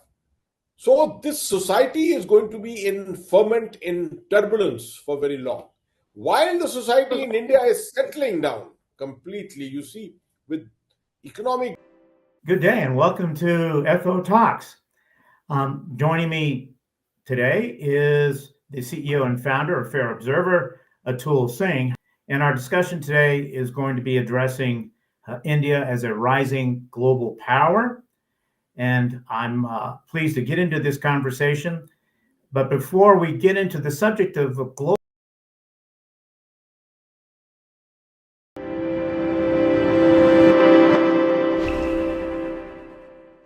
Welcome to FO Talks. With me is an old and dear friend, General BK Sharma. General BK Sharma is the director of the United Service Institution, the oldest defense think tank in India. He is a soldier and a scholar who has extraordinarily rich experience in field commands and in diplomacy and in the world of letters, thought, and original scholarship. It's really an honor to have you, General. Thank you for your time. Thank you, Atulji. It's always good to be with you. And my greetings to your viewers. Thank you, sir. Now, today we'll be discussing something extremely important. What does this latest conflict mean? What is the new strategic landscape in India-Pakistan relations? And today we have a top man from India, a man who is in New Delhi, to explain to us what this all means. So, General Sharma, explain to us what happened in the Islamist terrorist attack in Pahalgam. And for those of you listening, Pahalgam is a tourist site in Kashmir, and Kashmir is a part of Jammu and Kashmir, and General Sharma actually comes from that part of the world and has a lot of experience in that part of the world. And so he'll explain to us, A, what happened in the Islamist terrorist attack in Pahalgam, and B, why India blamed Pakistan for this attack. Over to you, sir. Thank you very much, Atulji. At the outset, it was a heinous act of terrorism. And at Pahalgam on 26th, it happened on 22nd of April. It was actually a targeted killing against Hindu community, in which 26 innocent male members were killed in front of ladies and children after ascertaining their religious identity. Now, why did this killing One of them take? was Christian, just so that our viewers know. It wasn't just Hindus. So, one of them was but Christian, and he said he wasn't a Hindu, and still he was killed. So for them, anybody who is not adherent of their religion is actually what you call is kafir or non-believer. So why did this act of terrorism take place at that juncture? We have to go a little bit into post-abrogation of Article 370, which had accorded a special status to the state of Jammu and Kashmir. And this happened for our viewers. They must remember that this happened in 2019. August 2019, 5th of August 2019, and post that there was a total, I would say, normalcy in Kashmir, though there were, what you call is a little bit of resentment and alienation, but there was no loss of human life. And slowly, the Kashmir Valley started limping to normalcy. And in last year, there was a major election in the state in which the voter turnout was 64%, unprecedented. Mm. And past that, there was a lot of tourist movement to that area. Nearly 3.5 million tourists visited last year, and it also gave boost to the local economy. And there was all over peace and prosperity. Now, this was an eyesore for Pakistan, and they could not see uh, Jammu and Kashmir coming back to normalcy. And that is how this act of terrorism was planned. One is to disrupt what is going on there, and second also was to engineer clashes between majority community and minority community. And this was the reason. And this whole sort of the confession of this heinous act was taken by what you call the resistance front, which is an offshoot of Lashkar-e-Taiba. And that is how all fingers pointed towards Pakistan. Very quickly, General, can you explain what Lashkar-e-Taiba is to many of our viewers worldwide? We, of course, in the Indian subcontinent, both in India and Pakistan, and even places like Bangladesh and Nepal, are well aware of Lashkar-e-Taiba, but people elsewhere are not. So please give some color on that. Lashkar means army, and Taiba means it's an army of God, which is a protege of ISI, and they have been very active in cross-border terrorism So against. ISI is Inter-Services Intelligence. Yes, that is the that's Pakistani exactly spy intelligence agency. Yeah. intelligence agency, and they've also used the ISI, Lashkar-e-Taiba, against Afghanistan and against India. And there's a beautiful book which is written by Professor Christine Fair on Lashkar-e-Taiba. Your readers could get hold of that book and read. Yeah, Christine So, has written a good book, and Christine is here, I believe, in Georgetown. So, yeah. So then, from our past mapping and the present indicators, um all fingers were pointing towards Pakistan, and therefore it was time for India to take some punitive action against the perpetrators of this act of terrorism, and that is how Operation Sindhur was launched. Sindoor means vermilion in English, and that is the red dot that the Hindu no, that's married the red. lady, That's the red red, yeah, vermilion in the parting of the hair. That they it's put not on the their top. head. And since most of these ladies, about 25 of them were widowed, so it was a kind of a very sentimental uh, buzzword which was given to this operation, and which echoed with the sentiment of the people. This was some kind of a revenge against the loss of their husbands and things like that.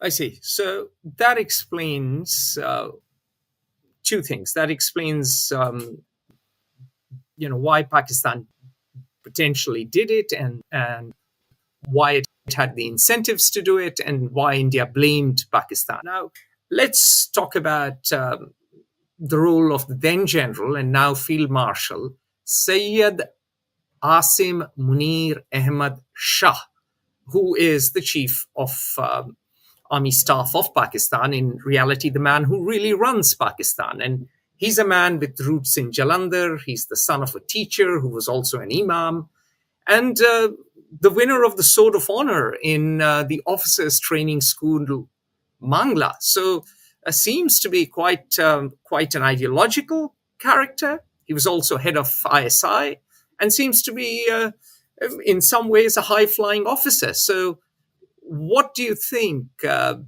is his role, and what does this mean for the future? See, if you study the profile of General Asim Munir, now Field Marshal, he's been a very orthodox person right from his beginning. For example, when he was in Saudi Arabia on a diplomatic assignment, he did Hafiz-e Quran, which means memorizing Quran by heart, right? And vis-a-vis many other top military officers of Pakistan Army, he is not Western educated. Mostly he's done some courses of instructions in Malaysia, Japan, but he's never been on the other side of the Atlantic Ocean. And right from the beginning, he has exhibited very orthodox and extremist tendencies and has been a hardliner vis-a-vis India, be it in his appointment as Director General of Military Intelligence or Director General of ISI. In fact, when Pulwama had happened, that terrorist attack had happened in 2019, when India had launched Operation Balakot, that time he was DG ISI. He's also been a political journal, the rift that he had with Imran Khan, and he was the person responsible for putting him behind the bars and virtually decimating uh, Pakistan's Tehreek-e-Insaf movement. And it's Which is a overall movement led by Imran Khan, and is the strongest Imran Khan. political force in Pakistan today. But the elections have been Yeah, manipulated by the military, and they have brought back yeah, members of the old political dynasties into power. And so Asim Munir, what General Sharma is saying, is a key architect of that new interference. In some ways, then he reminds me of General Ziaul Haq, sir. yeah. So what happened that since he had orchestrated uh, the fall of Imran Khan, there was so much of resentment against him. I am told by some of my friends that before this operation happened, Pakistan military was very shy, even their personnel were very shy of going in uniform to public places because there was very strong sentiment against them. Now, this guy made three important speeches invoking two nation theory. One he made in Khyber Pakhtunistan area when he was addressing what you call Isloya Jirga, that is the assembly of elders, when he talked about two nation theory, which means that Hindus and Muslims are two different people, two different cultures, customs, traditions, and aspirations, and therefore they cannot coexist. And this message of two nation theory should be taken to the future generation. He again repeated this speech on 16th of April this year at Islamabad while addressing Pakistani diaspora members. And thereafter, in few days, just about 10 days after that, Pahalgam attack happened, and it was a copybook of what he had said, segregation of Hindus from, other tourists there. And that is how that killing took place.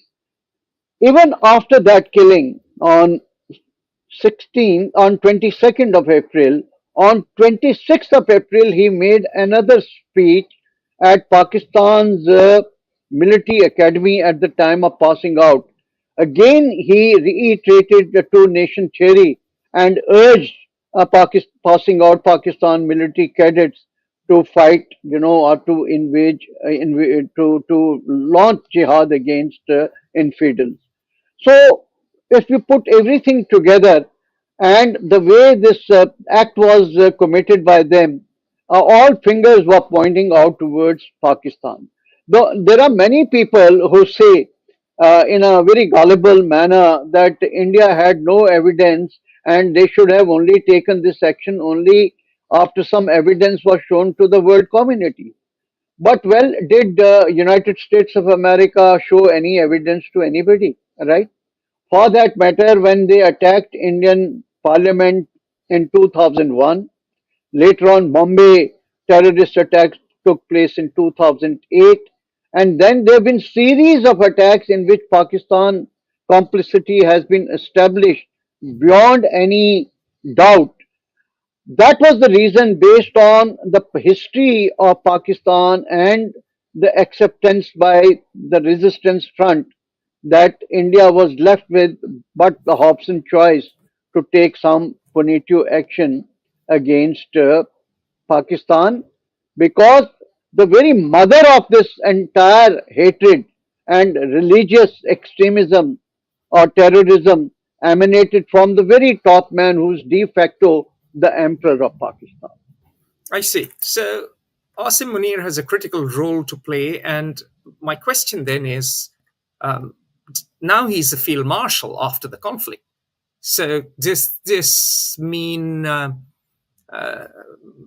dim prospects for peace in the future? Yes, at the moment, India has taken a very strident position.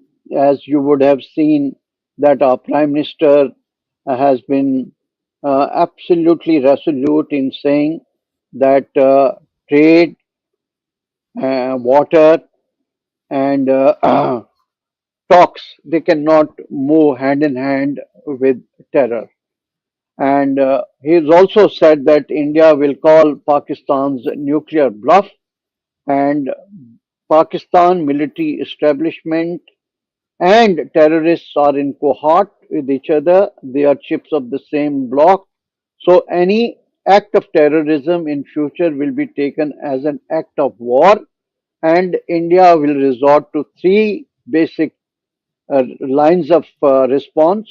One is prevention, second is preemption, and third is punishment. So So let this me is stop you what there, and we'll dive into this later. But tell us about your views on the military escalation between the two sides, because that's on everyone's minds. And what are the major takeaways from what India called Operation Sindhur? And you've just explained Operation Sindhur anyways, but still, I wanted to bring that term back up for emphasis, because this was an emotive term. This resonated with the public. This was meant to establish a precedent for the future. So please explain.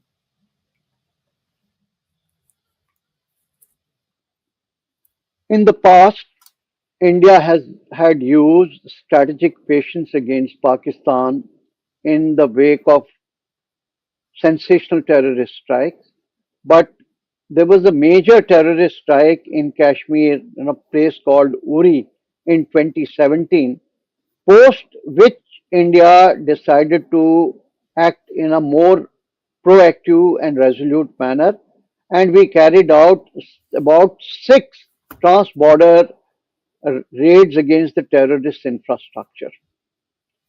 Another act of terrorism took place in 2019 when they killed about 46 personnel of Central Armed Police Forces, and India then launched an airstrike into Balakot against a terrorist camp. And then there was another next day, Pakistanis did something, and thereafter there was an intervention and things cooled off.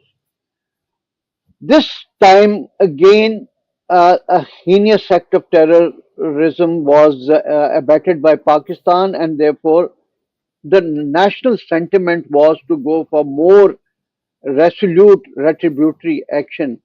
And that is why, on the very first night, that is the night of 6th and 7th May, the first phase of Operation Sindhur was launched by Indian Air Force and Indian Army, targeting nine uh, terrorist camps or terrorist facilities inside Pakistan occupied Kashmir and two in Punjab.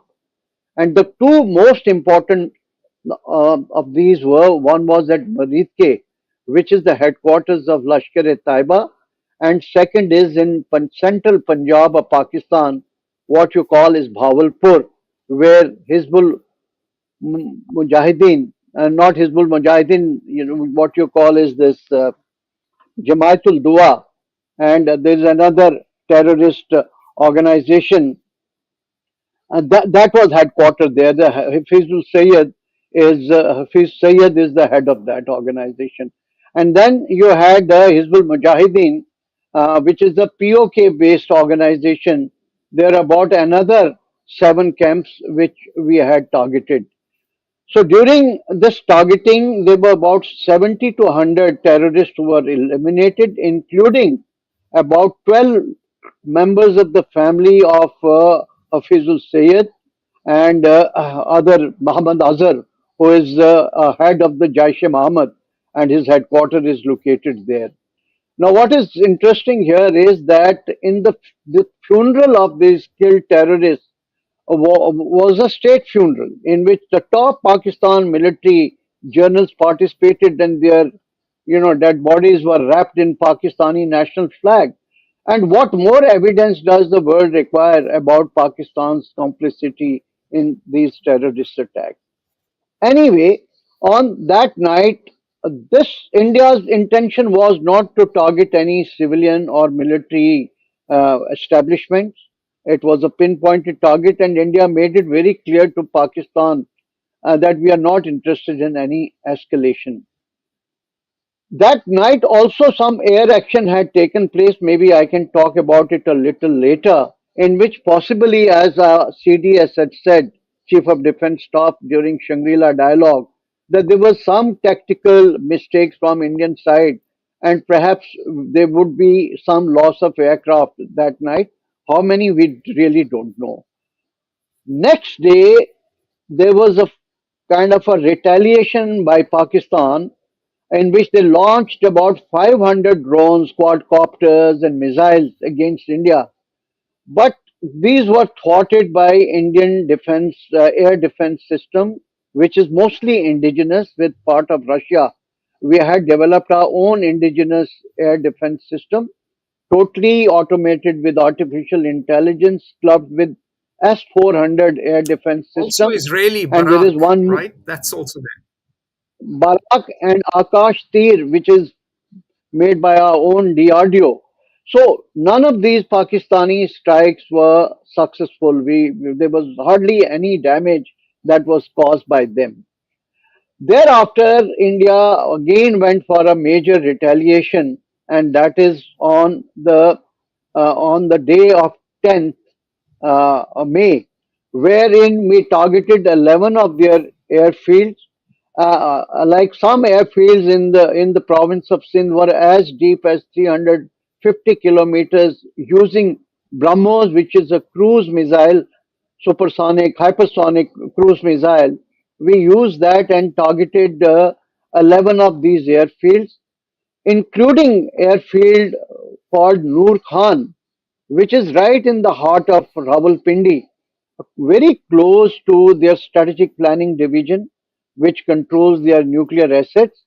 And Prime Minister's house was just about 8 kilometers away, and GHQ, that general headquarters Rawalpindi, was in the close proximity.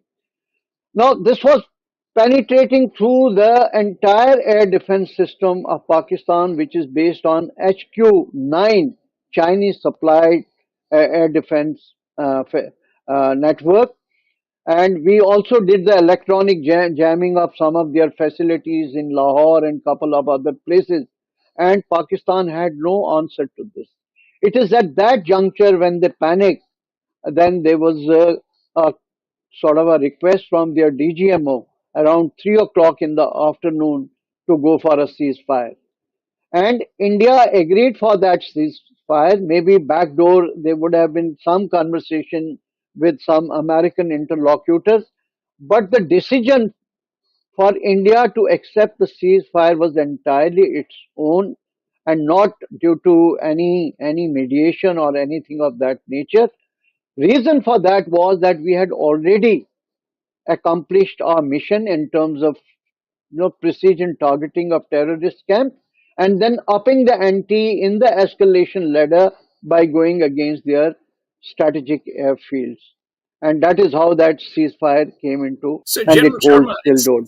it's very interesting you say that was entirely the Indian decision, or entirely an Indian decision, because from where I sit in Washington, D.C., that's certainly not the perception. The perception is that US President Donald Trump leaned on Indian Prime Minister Narendra Modi.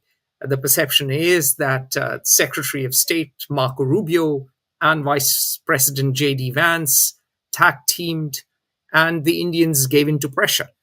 So it's very interesting to hear a perspective on Delhi, which is very different to Washington. In a few years, historians will indubitably thrash out the truth of the matter.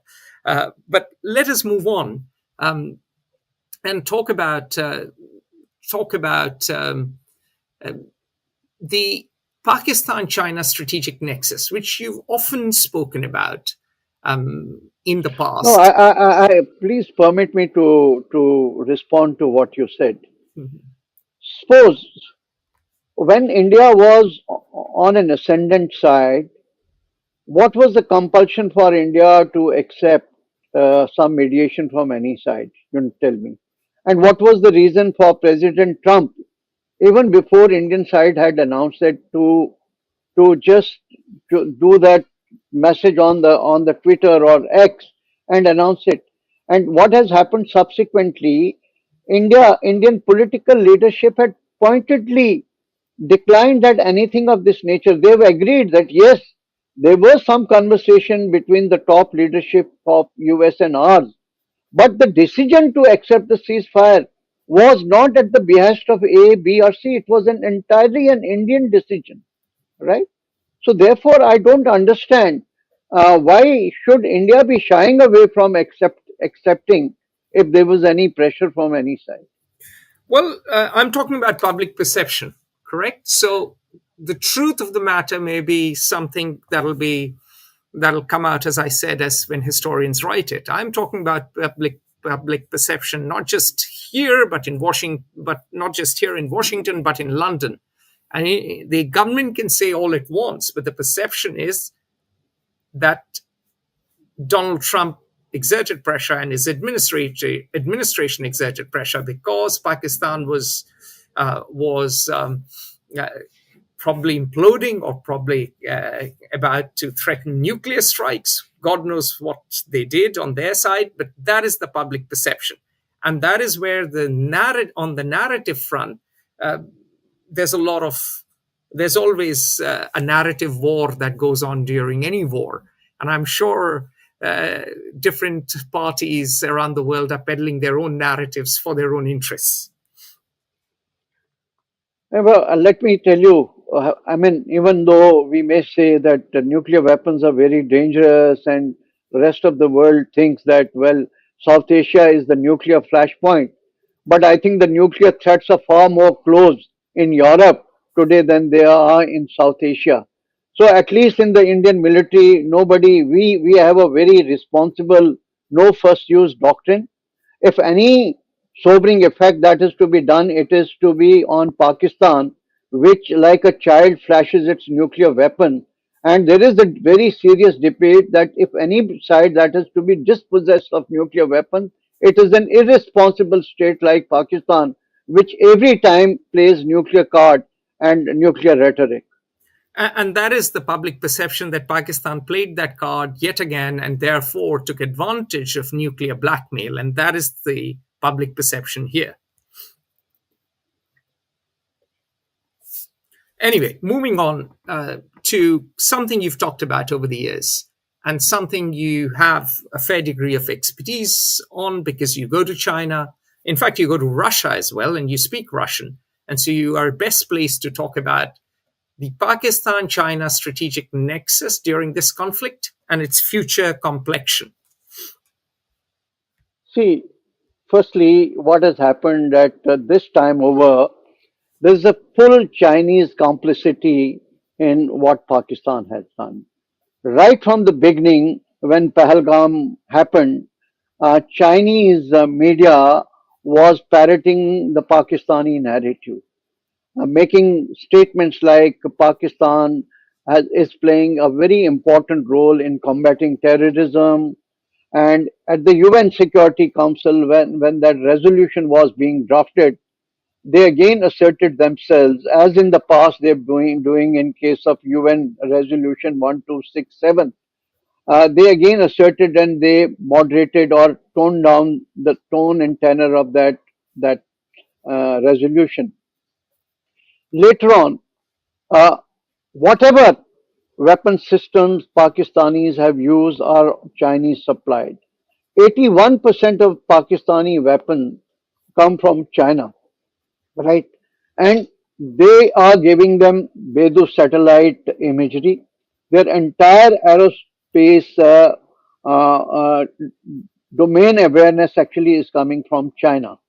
They also gave them GF-10C, which is state-of-the-art aircraft. Besides, they are doing co-production of GF-17 aircraft.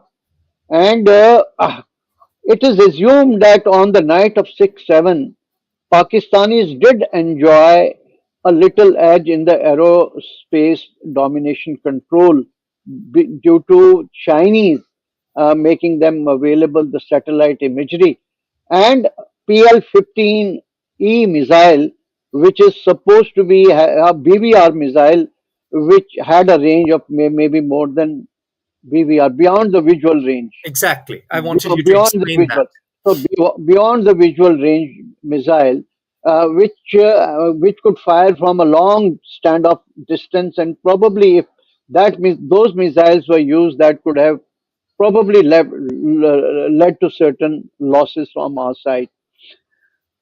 Now, subsequently, what Chinese are saying that Pakistan and China are like iron brothers, and we will give them all the future aid that is possible. And there is the talk of providing them Yagon remote satellite system, then new generation KJ 500 AVAC, that is airborne early warning and control system. Since HQ9 this time has not done well, there are reports of Chinese supplying them with HQ19 air and missile defense system, guided multi-barrel rocket launchers, and even there is a talk of about four what you call is the microwave weapons, then anti-ship ballistic missiles, Hangur class submarines, which have a better stealth signature, and Type 04 frigates, which have again got a better signature. The reason for this is that it fits into the overall strategy of China to fix India in the South Asian orbit so that the space is available to Beijing to maneuver around in the maritime space. Also, this conflict has also proved that Pakistan is the laboratory of Chinese weapon system, and by just spreading this narrative that Chinese weapons have done reasonably fairly well, they can also improve the prospects of selling these weapons to some of the East Asian, South Asian, and other countries. So, as we see it here, that this China-Pakistan nexus is strong and it is bound to grow, and therefore, for any future conflict, India should not lift its eyes from the line of actual control, that is our northern borders vis-a-vis Chinese, because there is a possibility of a scenario when Chinese could do forward and aggressive military posturing there to relieve the pressure on Pakistani front. So these are the courses and complexions of Pakistan-China strategic nexus at the political, diplomatic, and military level. So you mentioned forward and aggressive movement of Chinese troops. So let me push you a little bit. Do you envisage a two-front war? See, it's not a question of envisaging. The question is, do they have the capability, right? The capabilities definitely are there. And what Chinese have done in 2020, they tried to make a pitch for what you call is the 1959 claim line. by throwing to the dust and to the wind all the accords that they had signed with India since 1993. So any wise nation, any nation that is worth self-respect cannot totally wish away or close its eyes to an impending threat. So, going by China's intent, its capabilities, and its past strategic behavior, this threat very much remains plausible, and India will have to prepare for it. Understood. So, what you're saying is that the possibility remains, and in the preparation, therefore, is essential. Now, moving on to India's new security doctrine. Everyone is saying there is a new security doctrine. What exactly is it? And what are its implications? See, the new security doctrine that we've been talking here is what we call is the dynamic escalatory retaliation doctrine in multi-domain operations.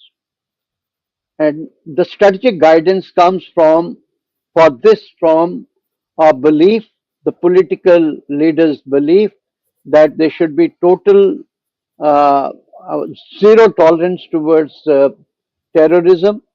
We look at the entire ecosystem of terrorism, that is its sponsors and the foot soldiers put together. All acts of terrorism will be taken an act of war, and we will also call Pakistan's nuclear bluff. Our Prime Minister is on record, and therefore I don't think any talks with Pakistan in the near future are in the offing. We are again very, in a very firm manner, talking about three P's, and that is preemption, what you call prevention, preemption, and punishment. And in terms of Could you dynamic, explain the three P's a little bit yeah, more? What yeah. exactly do you So mean? What's first the is difference between first, the prevention and preemption? prevention is that we have to button up our own internal security safeguards in terms of enhancing intelligence, in terms of anticipatory terrorist strikes and neutralization of some of the sleeper cells, and go for what you call as search and destroy mission to dismantle the entire ecosystem of terrorists, including their financing. So that is, as we call, is prevention. Preemption is that we will not now wait for anything. The moment we get any indication, any inkling that there is a terrorist attack is in the offing, or Pakistanis are again building up their capacities along the line of control to launch terrorist strikes, we will take preemptive action.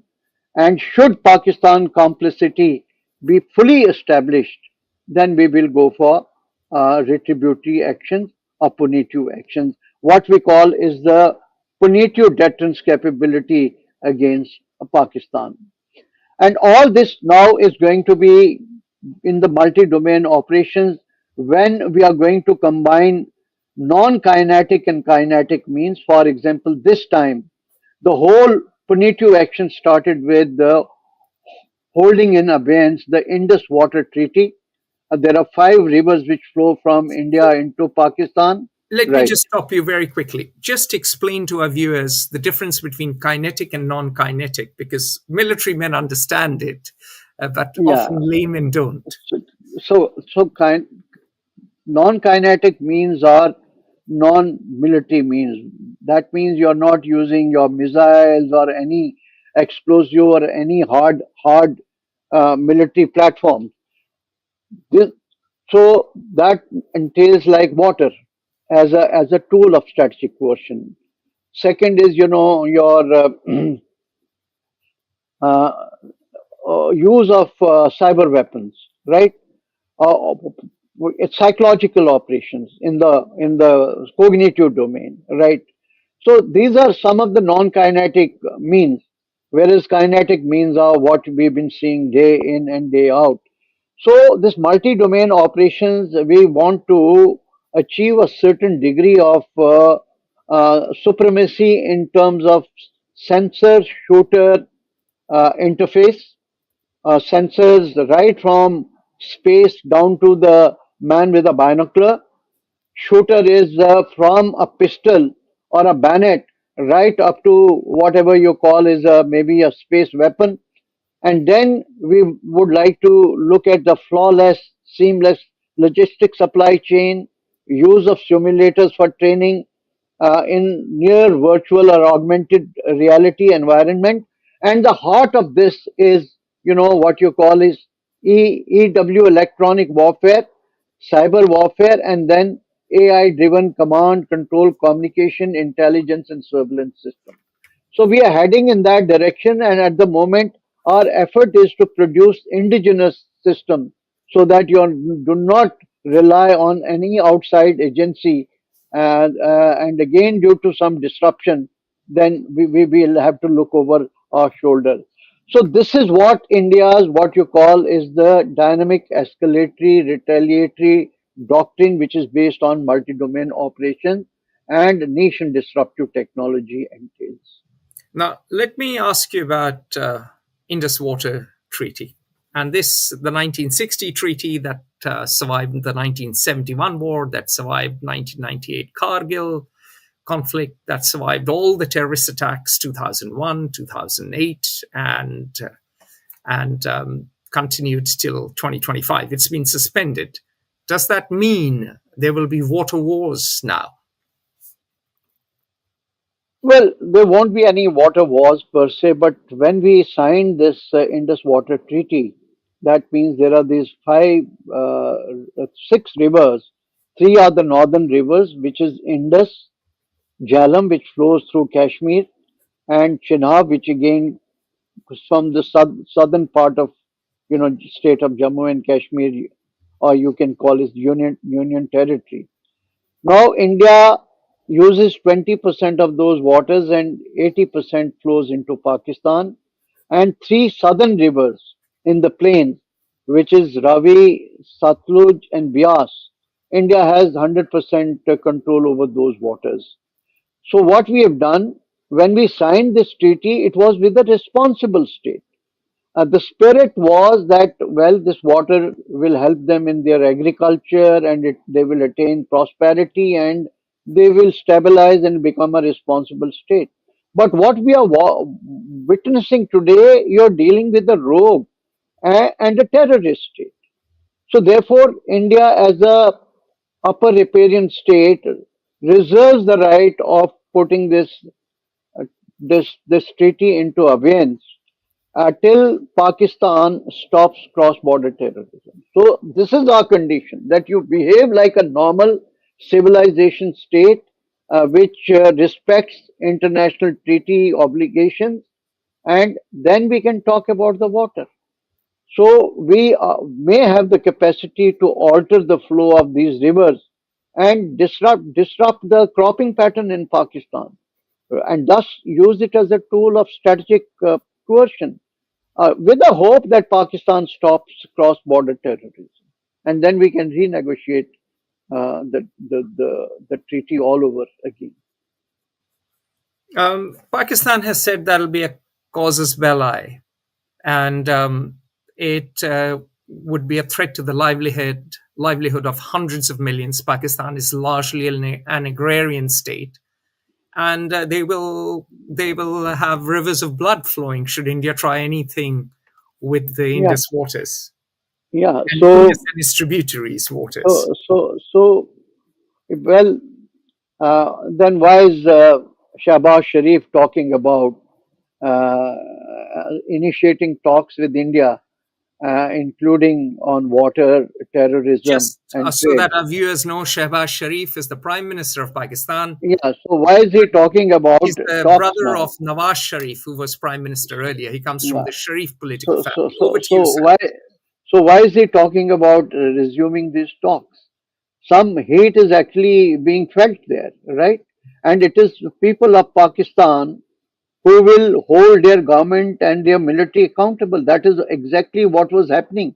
Why is Pakistan's economy today is in doldrums? That they're with a begging bowl going to IMF, Chinese, UAE, Saudi Arabia. What has happened? India has not harmed their economy. So if little push will come to the shore.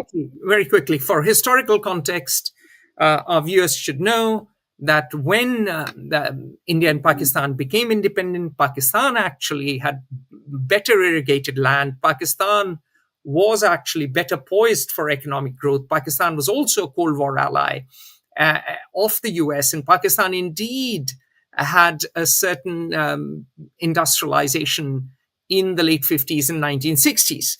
However, in 2025, there is absolutely no comparison between the Indian economy and the Pakistani economy. Pakistan has gone 20 times more than that, roughly approximately 20 plus times apparently to the IMF. I may be a bit wrong there, but Pakistan is broke. Pakistan's military sucks resources out of the state.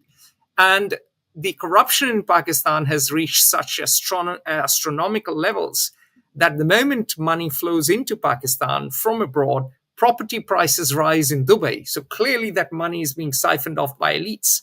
The elites have failed to provide drinking water, schooling, health, and so on and so forth to the masses. And that is why Imran Khan held such an appeal for the masses, because he talked about this endemic corruption of the elites and indeed the disproportionate share of the economy that is monopolized by the military. Over to you, sir. Yeah, so as I said, that look, we will use water as a tool to moderate behavior of Pakistan in a responsible manner. We are a responsible state. We respect international law. We will use it, and we can renegotiate treaty the moment they give us these guarantees that they will not abet cross-border terrorism.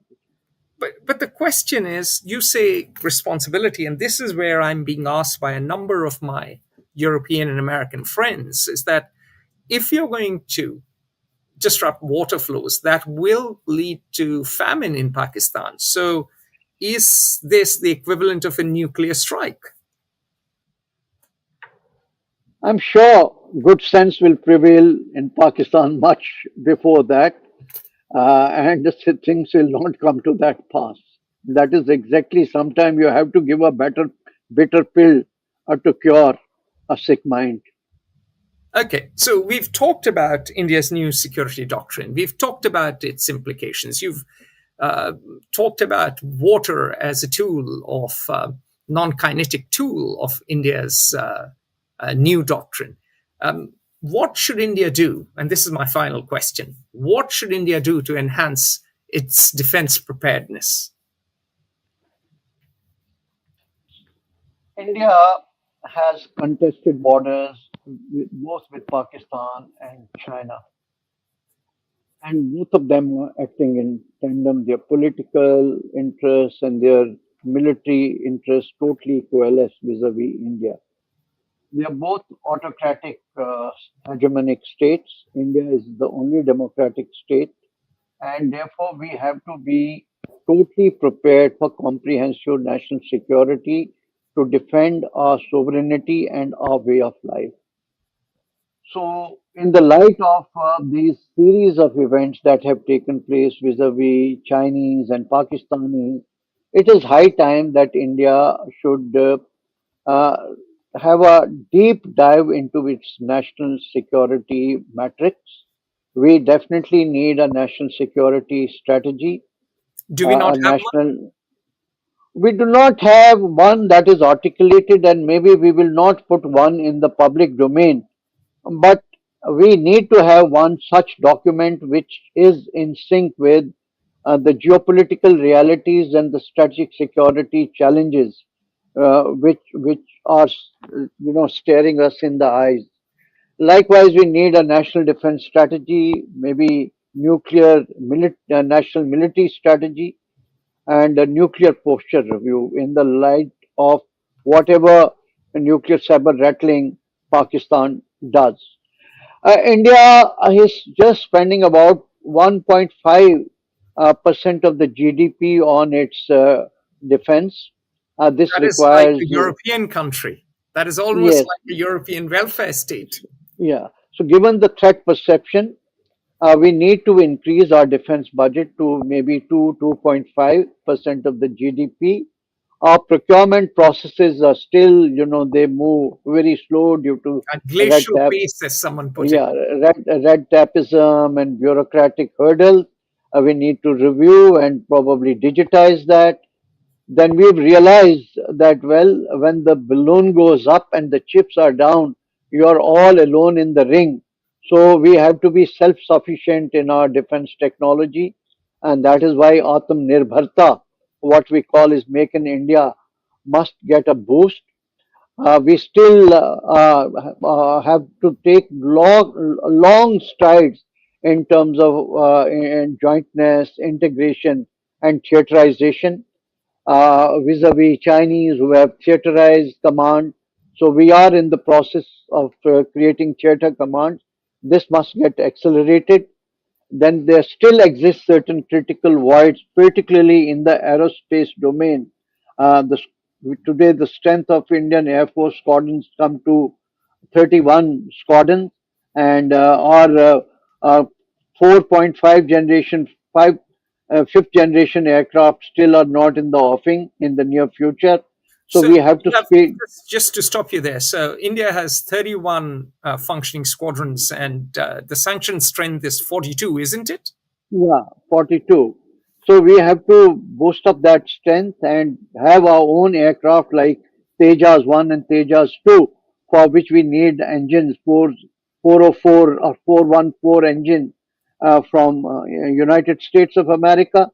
Then there is another, what you call a AMCA series of aircraft that we want to indigenize or do and domestic production of that. It will take another 10 years, so these must get speeded up.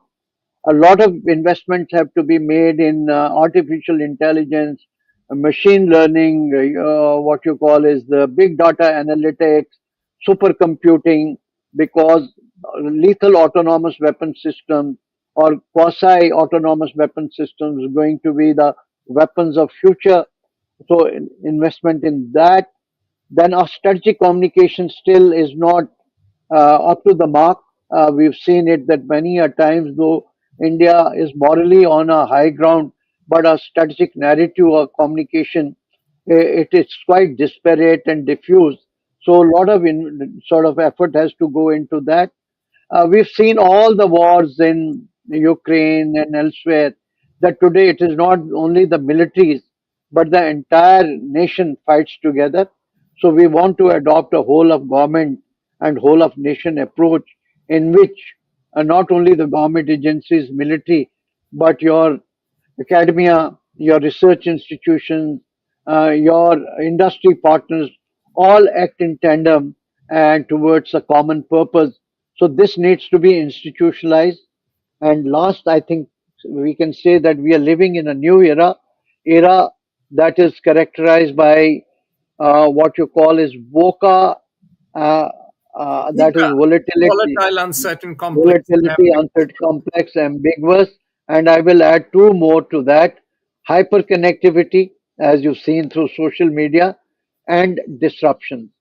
So we have to gear up for that, and we can cope up with this kind of a static environment by having linear thinking or working in silos. So we need to develop, these skills in critical thinking, remove the cognitive biases, uh, address the blind spots, overcome mental maps and group thinking. So we need a new crop of multi-domain experts who can put their minds together and sort of find some very, very innovative solutions to these very, very complex national security issues.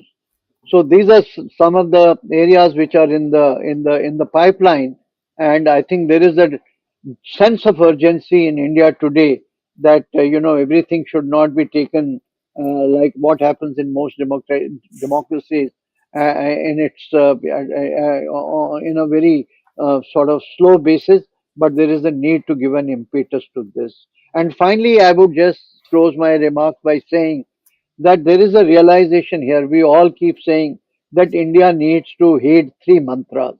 One is what Thucydides said, the strong do what they can, weak suffer what they must.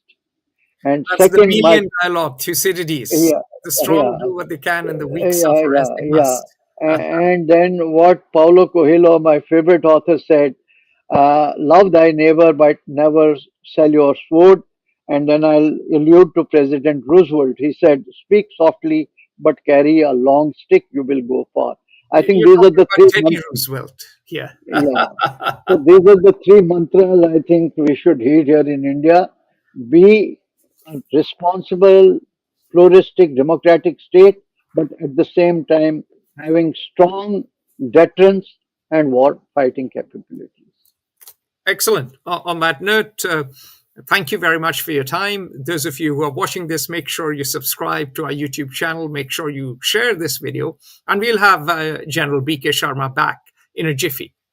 All the best. Thank you. Thank you.